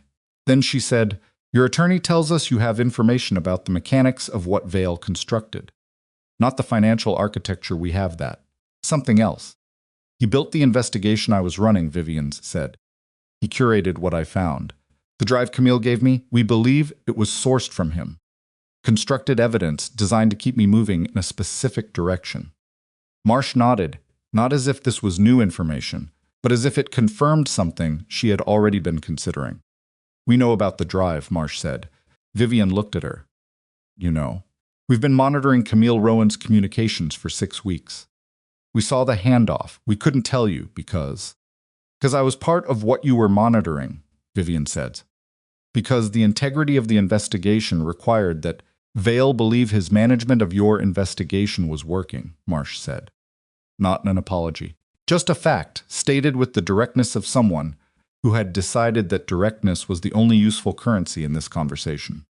Vivian felt Rachel shift slightly behind her. She didn't turn around. "Where is Camille?" she said. "Safe," Marsh said. "She came to us 4 days ago. She's been cooperating. Her disappearance from the apartment was arranged with our assistance." Parking structure was cold. There was a distant sound of traffic from the street below. Vivian stood in it and absorbed the scope of what she was being told, that the last 4 days of mounting terror about Camille's safety had been unnecessary, that Camille had not been disappeared by Adrian's intermediary, but had instead walked into federal protection with the specific practiced calm of a woman who had been building toward exactly this moment. "She was ahead of us," Vivian said. "She's been building her cooperation with our office for 3 months," Marsh said. "The drive she gave you was her idea. Not because the evidence was false, it isn't. Most of it is legitimate, and we're using it, but because she needed Vale to believe that she was still managing his exposure. She was still a player in his arrangement. She let him believe he was controlling her," Vivian said. "Yes, the way he believed he was controlling me." Marsh looked at her. "Yes." Vivian looked at the concrete floor for a moment. She thought about the coffee shop, Camille's reconfigured face, the blankness she had read as exhaustion and then as strength, and hadn't quite been able to categorize. She understood it now. It was neither.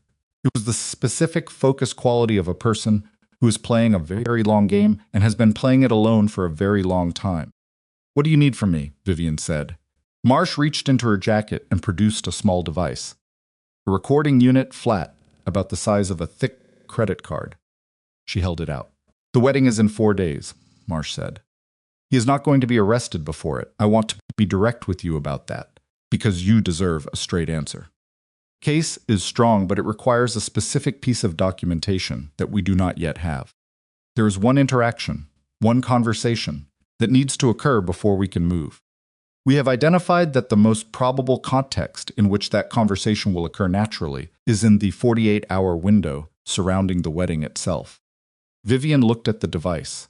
"You want me to go through with it," she said. "I want you to make a choice," Marsh said. "I am not asking you to do anything. If you walk away from this right now, the investigation continues, and we find another path. Take longer. It may be less complete. But it continues." She paused. Or Vivian took the device. She held it in her palm. It was lighter than she expected. "What conversation?" she said. "Gareth Holloway," Marsh said. "His outside counsel. We have everything we need on Vale directly, except one thing: we need the link between the shell vehicles and the source accounts, clearly documented in a way that holds up. Holloway has that link. He's been managing it for 3 years. He has not been willing to cooperate voluntarily, because his exposure is significant and he's betting that the case falls apart before it reaches him. She paused. He is going to try to reach you before the wedding. He's already attempted contact twice and pulled back. He is scared, and he's looking for a way to manage his own liability. He's going to try to use you as a channel to Adrian to offer something in exchange for being carved out of the case. He's going to try to negotiate through me, Vivian said. We believe so. In the next 48 hours, Vivian looked at the device in her hand. She thought about Gareth Holloway at the rehearsals dinner, standing at a slight angle, like he was prepared to leave at any moment. The man who had written the emails about managed integration and 12 to 18 months to engagement. The man who had helped architect the trap she had been living in.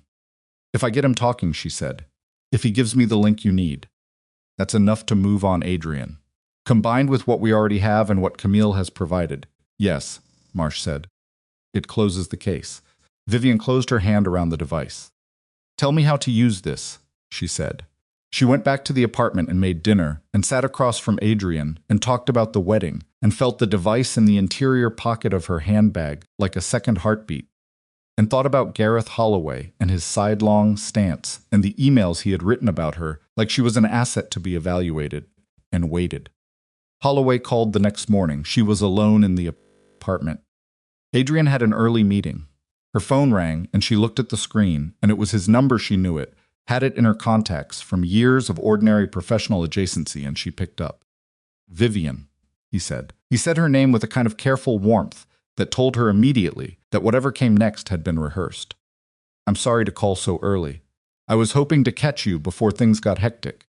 This close to the wedding. It's fine, Gareth, she said. She kept her voice neutral, slightly tired, the voice of a woman with a full calendar and not enough time, which was not a performance because it was also true. What can I do for you? A pause. I was wondering if you had a few minutes to meet. Today, if possible. There's something I'd like to discuss with you. It's somewhat delicate, and I think it would be better in person. The device was in the handbag on the kitchen counter, 12 feet from where she was sitting. Of course, she said. Can you give me a sense of what it's about? Just so I can. It's about Adrian, he said. And then, after a pause that carried a great deal of weight, and about making sure that what happens next is the best possible outcome for everyone involved, including you. She met him at his office at 10. She had activated the device in the elevator.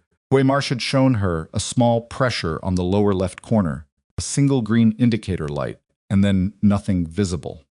She sat in the chair across from Gareth Holloway and looked at him across his desk and noted that he looked, as Lena had said at dinner, terrible. The skin under his eyes was grayish. His tie was slightly off-center, in a way that a man like Gareth Holloway did not normally permit. He was afraid. Good, thank you for coming, he said. Of course, she said. He spent 3 minutes on the weather and the wedding, and whether she was ready, which was the verbal equivalent of a man checking whether the ground was solid before he committed his full weight to it. She answered everything pleasantly and briefly and waited. Then he leaned forward. Vivian, he said, I'm going to be honest with you, because I believe that's the only way this conversation is useful to either of us. There are things about Adrian's business, about the structure of his investment vehicles, that are going to become public in the near future. I can't prevent that. No one can at this point. He paused. What I can potentially do is help shape the context in which they become public. The difference between Adrian's exposure being characterized as fraud versus being characterized as aggressive but misunderstood. Financial strategy is, in large part, a documentation question. Vivian looked at him. What kind of documentation question? The connection between the holding structures and the source accounts, he said. The way those transfers were recorded, there are two ways to read them. One way reads as criminal, another way reads as complex but defensible. He was watching her very carefully. The person who controls the way those transfers are documented controls the narrative. And who controls that documentation? His hands were flat on the desk. Currently, I do. She let the silence run for a moment. Then she said, Why are you telling me this? He said, I need something in exchange. If I restructure the documentation in a way that creates the more defensible narrative, I need assurance. That my role in the structure is not characterized in a way that creates personal criminal liability for me. You want to be protected, she said. I want to be recognized, he said carefully, as a professional who managed complex instruments in good faith. And you think I can provide that assurance? I think, he said, that a conversation you might have with Adrian in the next 24 hours, a conversation in which you convey to him that his attorney's continued cooperation is worth protecting, might create the conditions for that assurance to exist. She looked at him for a long moment. He held her gaze with some effort. Gareth, she said, the documentation you're describing. Connection between the holding structures and the source accounts. Where does it live right now? He blinked. The question had not been in his script. What do you mean? I mean, where is it? Physically. Digitally. Is it in a system? Is it in a file? Is it? It's in a secured document management system, he said slowly. External to the firm. Access is it's controlled. By you. By me, yes. And if you were to restructure it the way you're describing the more defensible characterization, you would do that in that system? Yes. Why are you? Because I want to understand what I'm being asked to facilitate, she said. Her voice was still pleasant, still tired. She was watching his hands and his face simultaneously, the way you watch something you know is about to move. You're asking me to tell my fiancé that his attorney needs protection in exchange for that attorney restructuring documentation that currently characterizes Adrian's conduct as criminal. Is that right? I wouldn't put it quite so. Is that right? His jaw tightened. In its most reductive form, yes. Okay, she said. She picked up her handbag from the floor. I need to think about this, Gareth. Can I have until tonight? His relief was visible, pathetic in its visibility. Of course, yes. Absolutely. He stood up. They shook hands. She walked to the elevator, and when the doors closed, she leaned against the back wall and breathed for a moment, not in collapse, not falling apart. Just the specific physical release of a body has been held at maximum tension for 40 minutes and is now briefly, structurally alone. She pressed the lobby button and looked at her reflection in the elevator doors and did not look like herself. Or looked like herself in the way that a thing looks when it has been under very high heat and has changed in the process and cannot change back. She pressed the lower left corner of the device. The green light pulsed once and went dark. She called Marsh from the parking garage. Did you get it? She said. We got it, Marsh said. The system he's describing, the external document management, the access controls, we've been trying to locate that for 8 months. Now we know exactly where to look. We'll have a warrant by this afternoon. Will it be enough? Combined with Camille's testimony and the financial records? Yes. A pause. Vivian, you did it. She stood in the parking garage and held the phone against her ear and thought she would feel something significant at this. She didn't, not yet. There was too much still between this moment and the moment where anything resolved. What happens now? She said. The warrant executes today. We review the documentation tonight. If it holds, and I believe it will, we move in the next 48 hours. The wedding is in 3 days. I know. He doesn't get arrested before the wedding? Marsh was quiet for a moment. The honest answer is that timing is a function of the warrant process and the review. I cannot guarantee the exact window. I can tell you we're moving as fast as the law allows. Vivian thought about 3 days, about 2 nights, about lying in a bed next to a man who had selected her from a distance like an investment and had spent 4 years making her feel chosen. I need to tell you something, she said, about the next 48 hours. Go ahead. She told Marsh about the locked drawer, the one she had photographed and never been able to open, the one that had been locked since the week she'd started investigating. She told her that whatever was in it was something Adrian had decided needed additional protection during this specific window of time, and that she believed, and she knew this was not evidence that whatever it contained was relevant. Marsh listened. Can you get into it? Marsh said. Not without him knowing. Can you create us a situation where he opens it himself? Vivian thought. Maybe. Don't do anything that compromises your safety, Marsh said. I mean that specifically, not generally. If at any point you feel that he has moved from management to something else, you call me directly. Not Rachel, me.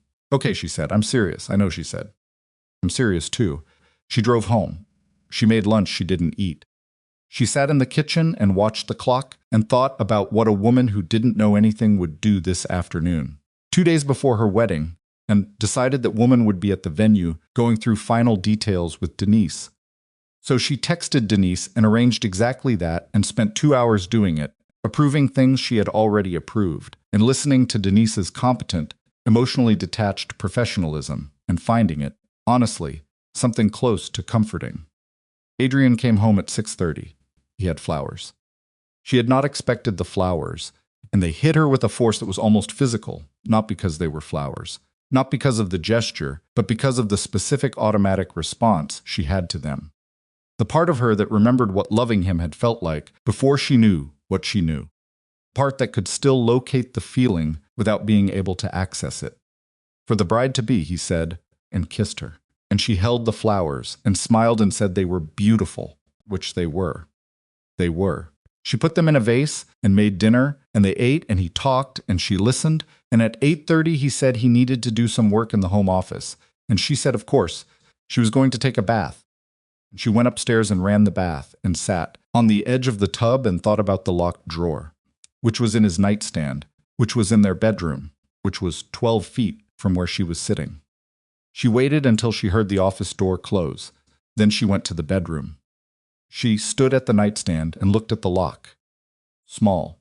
The kind of basic cabinet lock that came with the furniture, not a serious security device, just enough to require a key. She had thought about this for 2 weeks.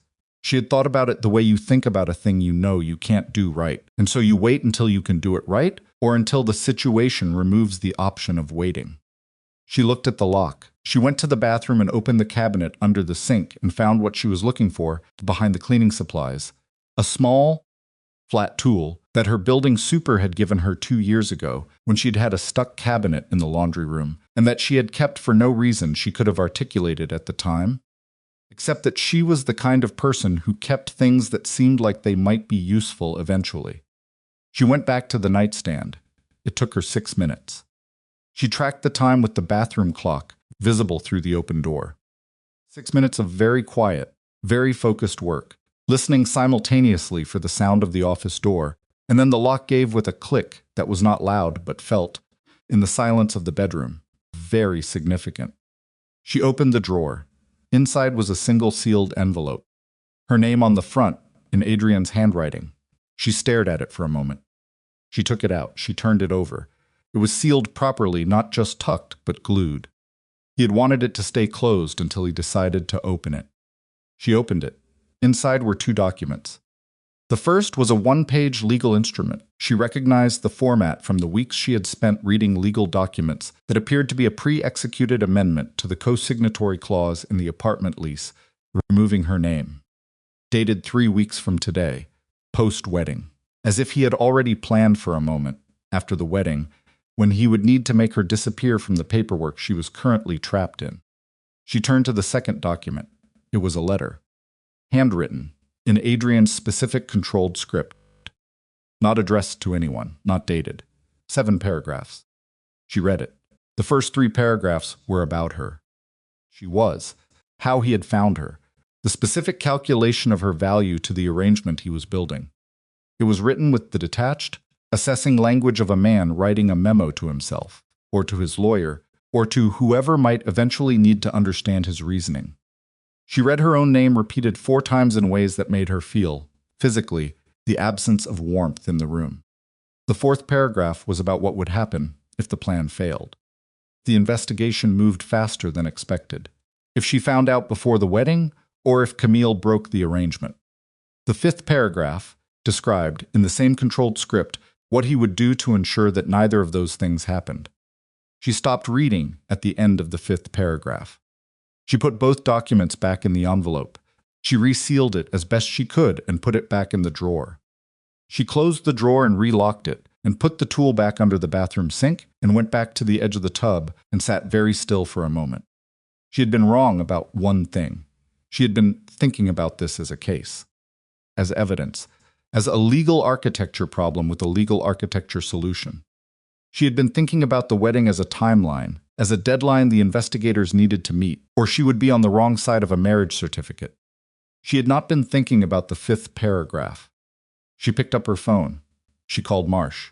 "I got into the drawer," she said. "And he has a plan," she said. Her voice was steady. She needed it to be steady.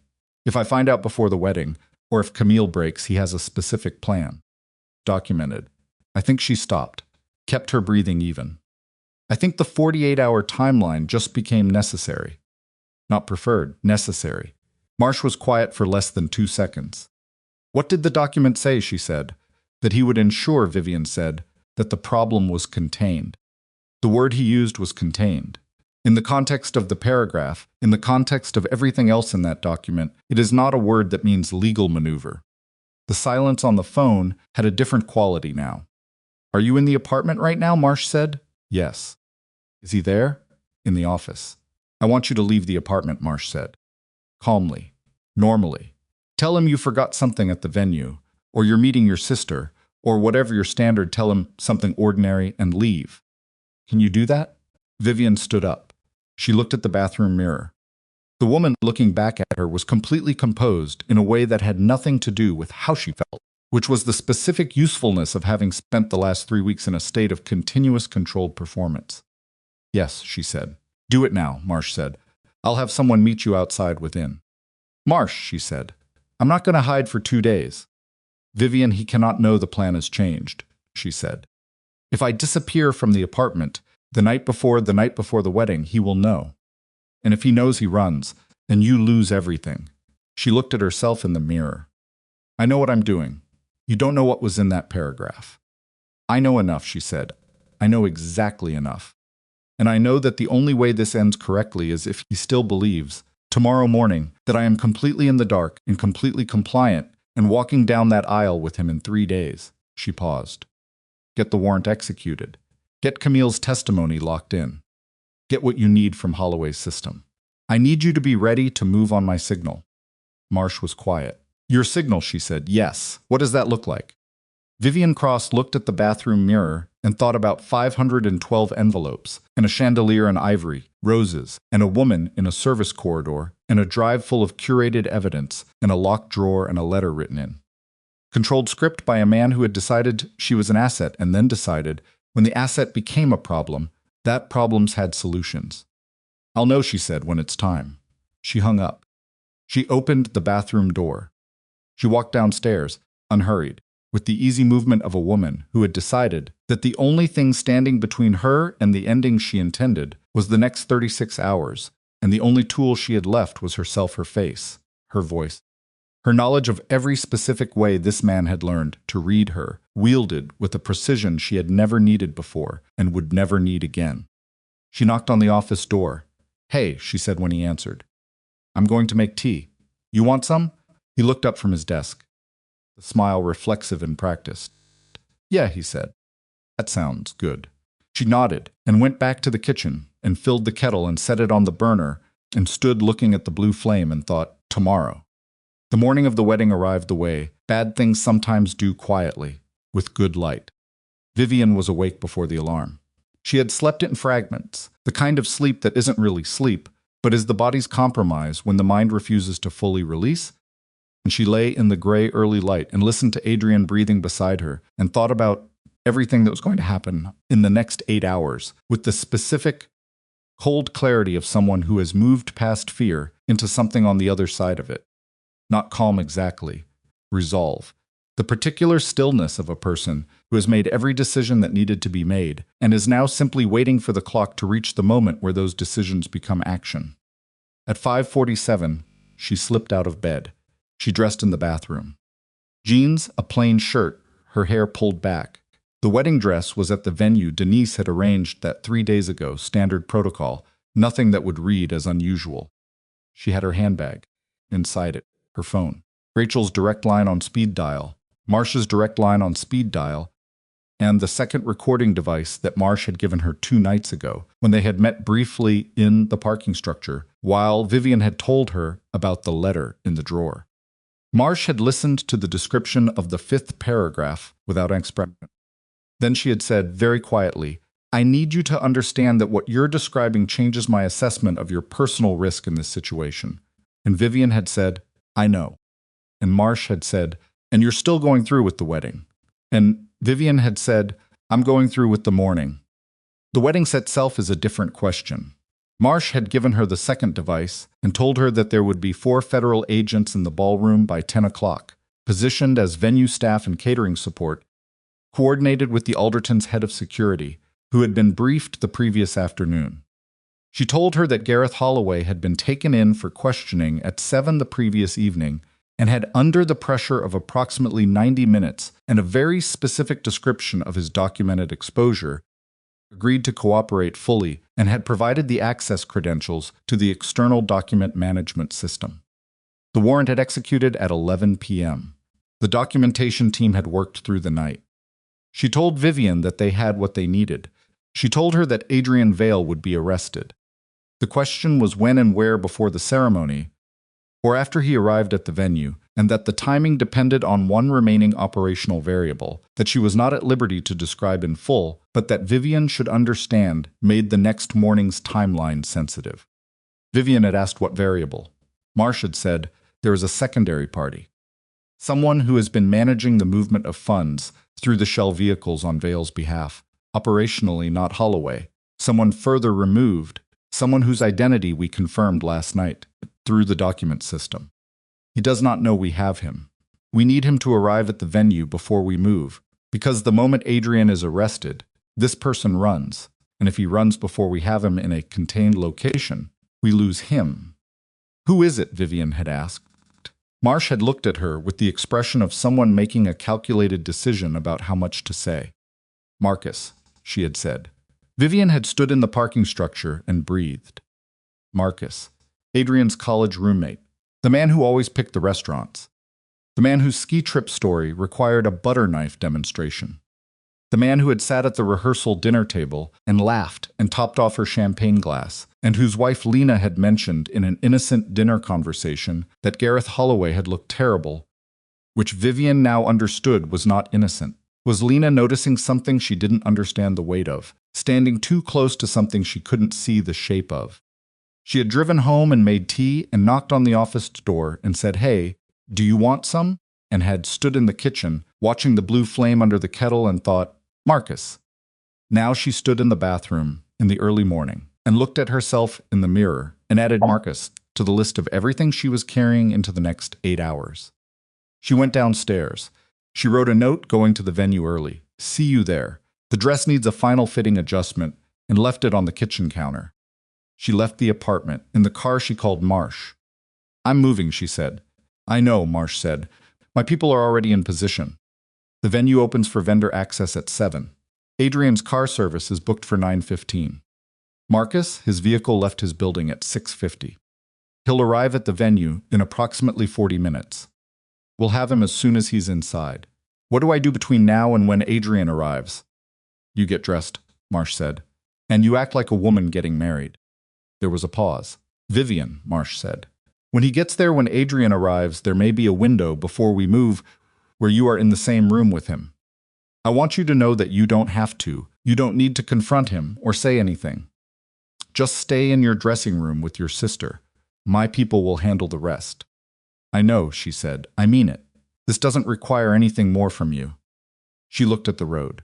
The city was still mostly quiet, the early morning version of itself that belonged to delivery drivers and runners, and people going toward the thing the rest of the city hadn't started yet.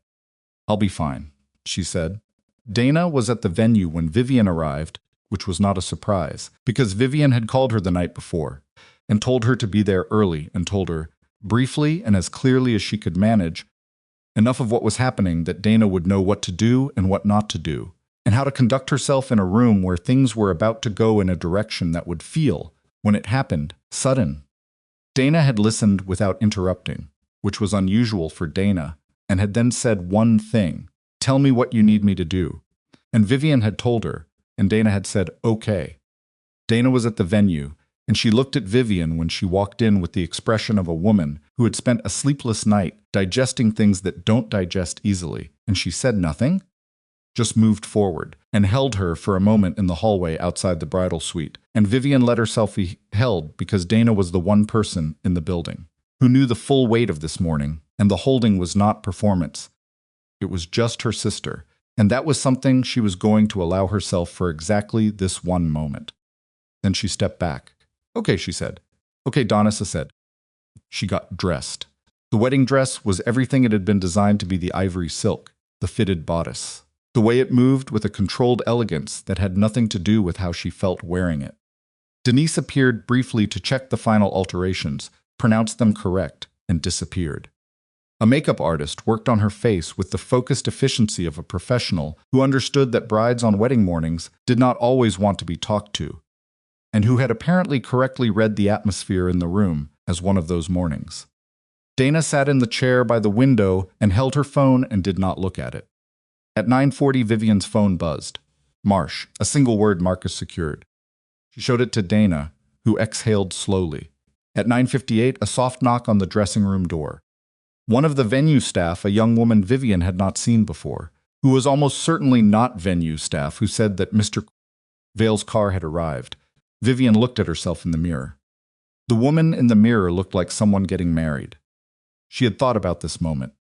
She had spent a significant portion of the previous 2 nights thinking about what she would feel when Adrian arrived at this venue in his wedding suit on the morning of the ceremony that had been from the beginning a mechanism of containment. She had thought she would feel rage or grief or the cold, specific satisfaction of someone whose long-planned action is finally becoming reality. She felt none of those things.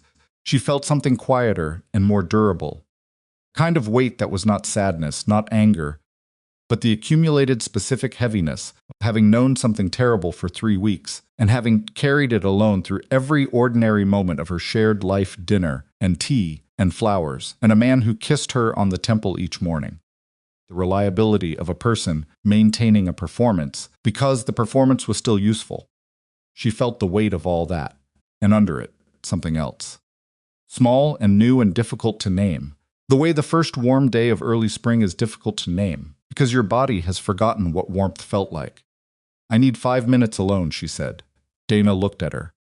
I'm fine, Vivian said. I just need 5 minutes. Dana nodded and took her phone and went into the hallway, and Vivian stood in the bridal suite alone in her wedding dress and breathed. She had written a note of her own, 3 nights ago. Not a letter like the one she had found in the locked drawer, not clinical, not documented, not written for any official purpose.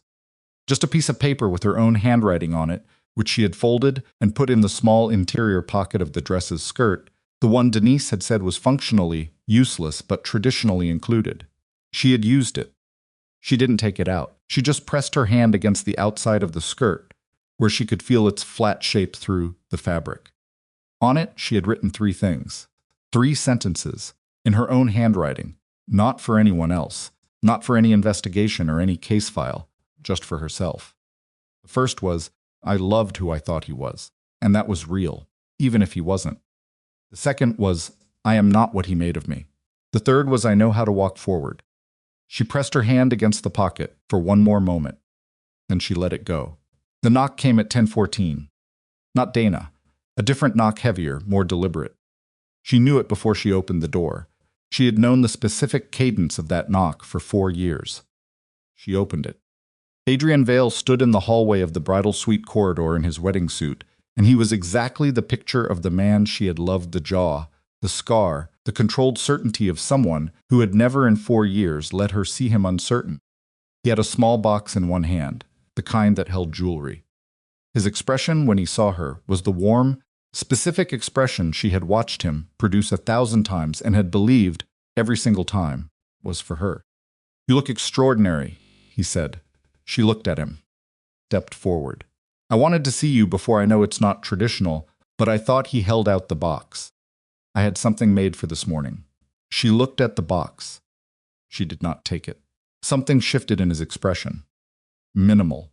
The kind of shift that requires watching for, and she had been watching for exactly this, watching the thing behind the performance for 3 weeks. And she saw it now, the faint recalibration of a man whose read on a situation has just returned an unexpected result. "Vivian," he said. "I read your letter," she said. Corridor was quiet, distantly. She could hear the sound of the ballroom being prepared, chair legs, voices, the organized noise of a large event moving toward its moment. It was a very ordinary sound to have in the background of this. Adrian's expression did not collapse. She had not expected it to. He was not a man who collapsed. What happened instead was subtler, and in its way, more terrible. The warmth left his face. Not in a flood, not dramatically, but the way light leaves a room when a cloud passes in front of the sun. Gradual and total. What was left was something she had never seen before, and she realized now that she had never seen it because he had never had reason to show it to her. The face of the man without the performance. Cooler. More angular, entirely focused. Which letter? He said. The one in the drawer that you thought was locked, she said. He was still for a moment. How long? He said. 3 weeks, she said. He looked at her, and she could see him doing it, running the inventory of the last 3 weeks against what this meant, calculating its speed, finding the places where her behavior had given nothing away, understanding what that cost and what it meant about who he was dealing with. She could see the assessment happening behind his eyes, and she held his gaze and let him look. The drive, he said. You sent it, yes. Camille. Cooperating, Vivian said. Has been for months. She was never in your arrangement the way you thought she was. His jaw moved. Not a flinch, more like the minimal physical response of a man processing new structural information. Holloway, he said. Last night. He looked at her for a long moment. Then he said, very quietly, I underestimated you. It was not an apology. It was not a concession. It was the assessment of a professional acknowledging a specific tactical error. Yes, she said. You did. What happens now? He said. Now, she said, we go into the ballroom. His eyes narrowed slightly. Why would I? Because, she said, there are 462 people out there who received invitations with your name on them, and whatever you want to do next, you're going to do it in front of them. That's what happens now. She stepped back and opened the dressing room door wider and gestured toward the corridor that led to the ballroom, and the look on her face was not triumphant and was not cruel. It was simply the look of a woman who has made a decision and is done managing the feelings of the man who made it necessary. He looked at the gesture, at her, at the corridor. Then he straightened his jacket. He walked. She followed. What happened in the ballroom took 11 minutes and was not elegant. She had not planned a speech. She had not written anything down. What she had planned, with Rachel and Marsh, was simpler.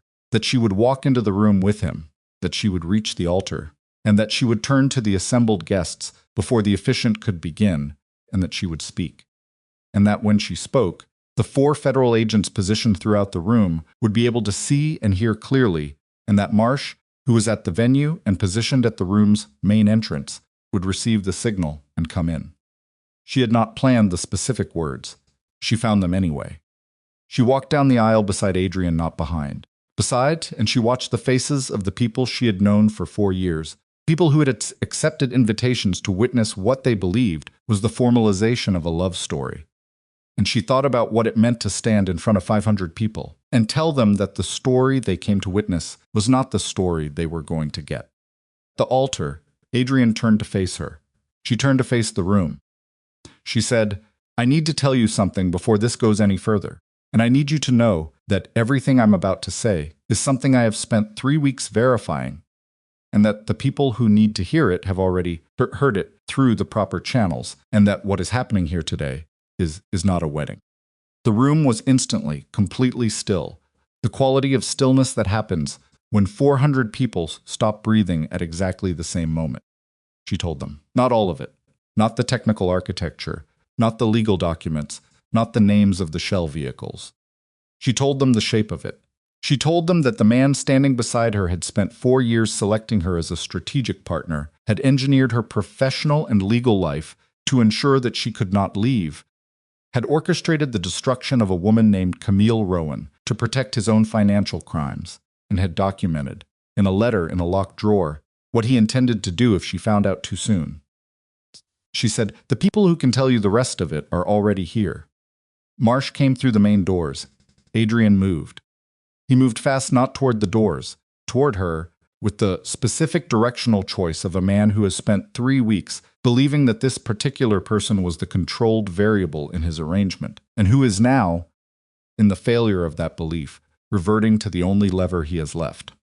He got one hand on her arm, and Dana, who had positioned herself at the end of the 3rd row on the left side of the aisle, exactly where Vivian had asked her to be, was out of her seat before Adrian had completed the movement. And the federal agent posted at the room's left. Pillar was moving at the same time, and it was the agent who reached them first. Adrian's grip broke. He was on the ground in 11 seconds, which is not a long time in ordinary life, but is a very long time to be watching from the front of a ballroom with 400 people behind you. She looked down at him. She said nothing. She stepped back and let the agents do their work, and stood at the front of the ballroom in her wedding dress, while the room erupted with the specific chaotic noise of people who have just witnessed something that will take them a long time to understand. Dana reached her. Vivian said, "I'm okay." Dana put a hand on her arm. "I know," Dana said.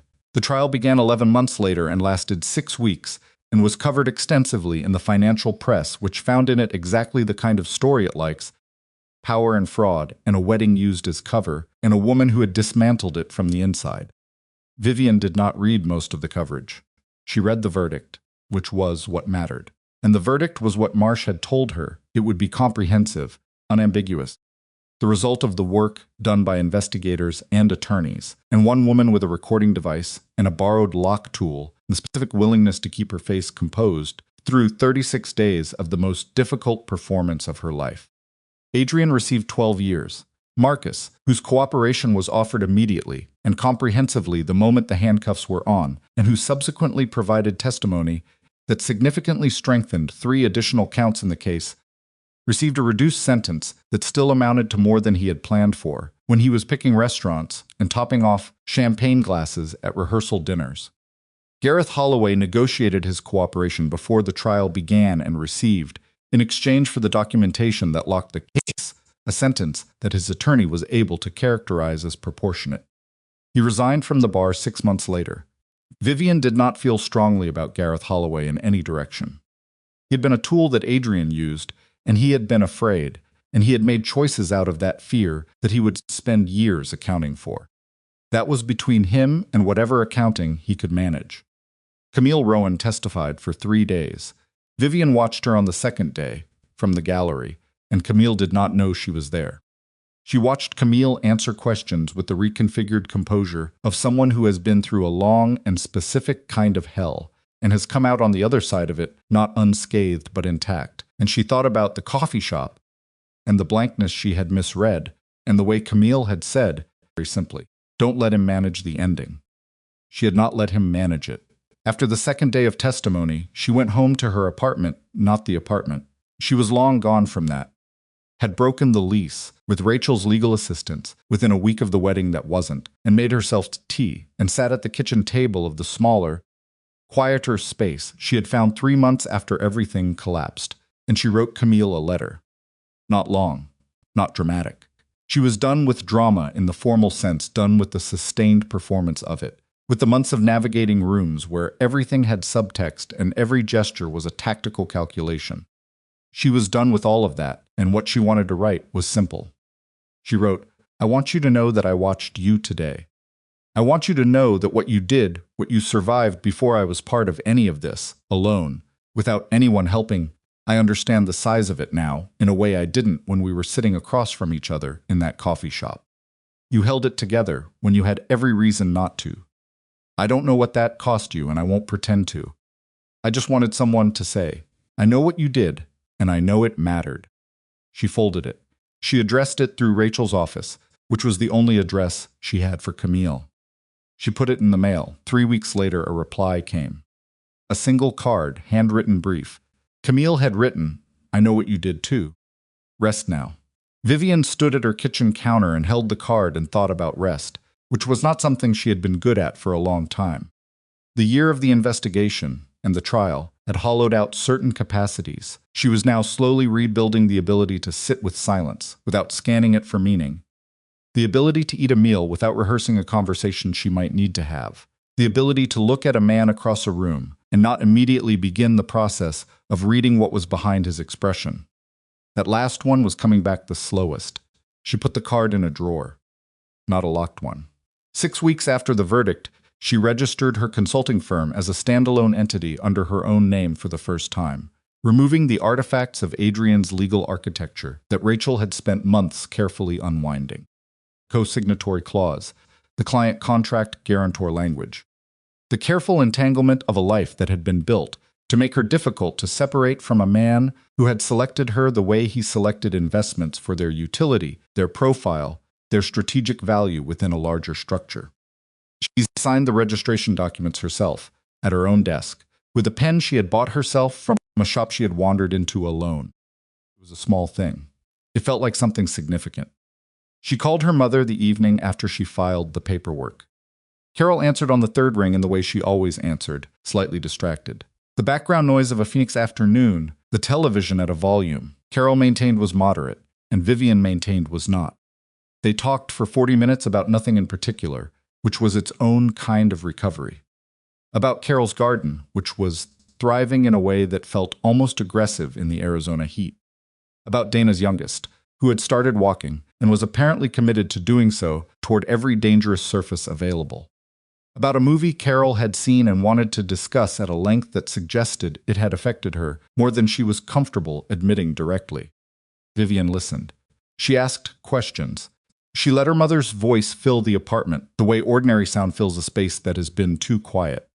Before she hung up, Carol said, "You sound different." "Different how?" "Like yourself," Carol said. "More like yourself than you have in a long time." Vivian was quiet for a moment. "Yeah," she said, "I think so." "I didn't say anything before," Carol said. "About Adrian. About whether I noticed things I should have said something about." "Mom, I'm not going to make this a big thing," Carol said. "I just want to say, I noticed some things, and I talked myself out of them, because you seemed happy, and I didn't want to be the person who I talked myself out of them. I shouldn't have." "You couldn't have known," Vivian said. "No, but I could have said it out loud and let you decide." Vivian thought about that. About the specific way the people who love us sometimes hold their observations carefully, protecting us from things we might need to hear, which is its own kind of management, gentler but not entirely different in its effect. "Say it out loud next time," Vivian said. "I can take it." Carol laughed. "I know you can. That was always the thing about you." They said goodbye. Vivian sat with the phone in her hand after the call ended and looked at the kitchen window, where the evening light was doing something ordinary and pleasant with the angle of the glass, and she sat in it for a while. She was not healed. She understood that clearly enough. She had been inside something that had its own long half-life, the specific damage of having your judgment systematically undermined by someone who needed you not to trust yourself, who had calibrated every gesture and every kindness to produce a version of you that was easier to contain. That kind of damage doesn't resolve in a verdict. It resolves in the slow, daily accumulation of decisions made by your own reasoning, trusted, acted on, and found to be worth trusting. She was in the middle of that process. She had a long way to go. She had recently begun to understand, entirely capable of the distance. The consulting firm's first independent client signed a contract in the 4th month. Small company, not impressive by the metrics she had operated in during the years of Adrian's adjacency, but a company she had found herself, pitched herself, and signed herself. No guarantor and no architecture of obligation built into the paperwork.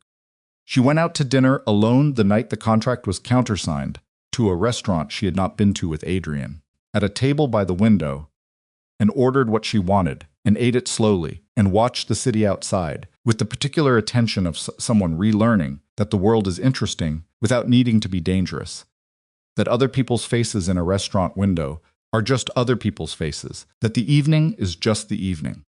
She had one glass of wine. It was a very good glass. 12 months after the verdict, 14 months after a wedding that did not happen in a ballroom under a chandelier, she had once called extraordinary. She received a letter from Rachel's office, forwarded from an address she had left, containing a folded card with no return name. She opened it. It was a photograph. Camille standing somewhere she didn't recognize. Outdoor light, the quality of a morning in early spring.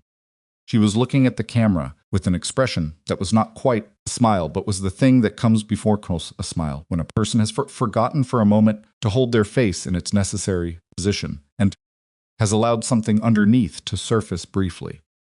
On the back of the photograph, Camille had written 4 words, "Still here, you too." Vivian looked at the photograph for a long time. Then she put it on the windowsill, propped against the glass, where the light caught it, where she could see it from the kitchen table and from the couch and from the door when she was leaving in the morning. She left it there. She picked up her bag, her keys.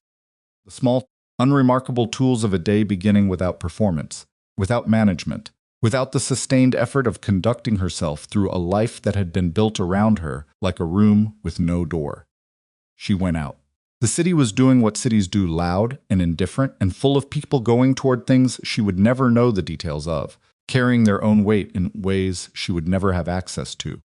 She walked through it without scanning it for meaning, without reading the expressions of the people she passed, without any of the tactical attention that had become her default mode during the long year of surviving what she had survived.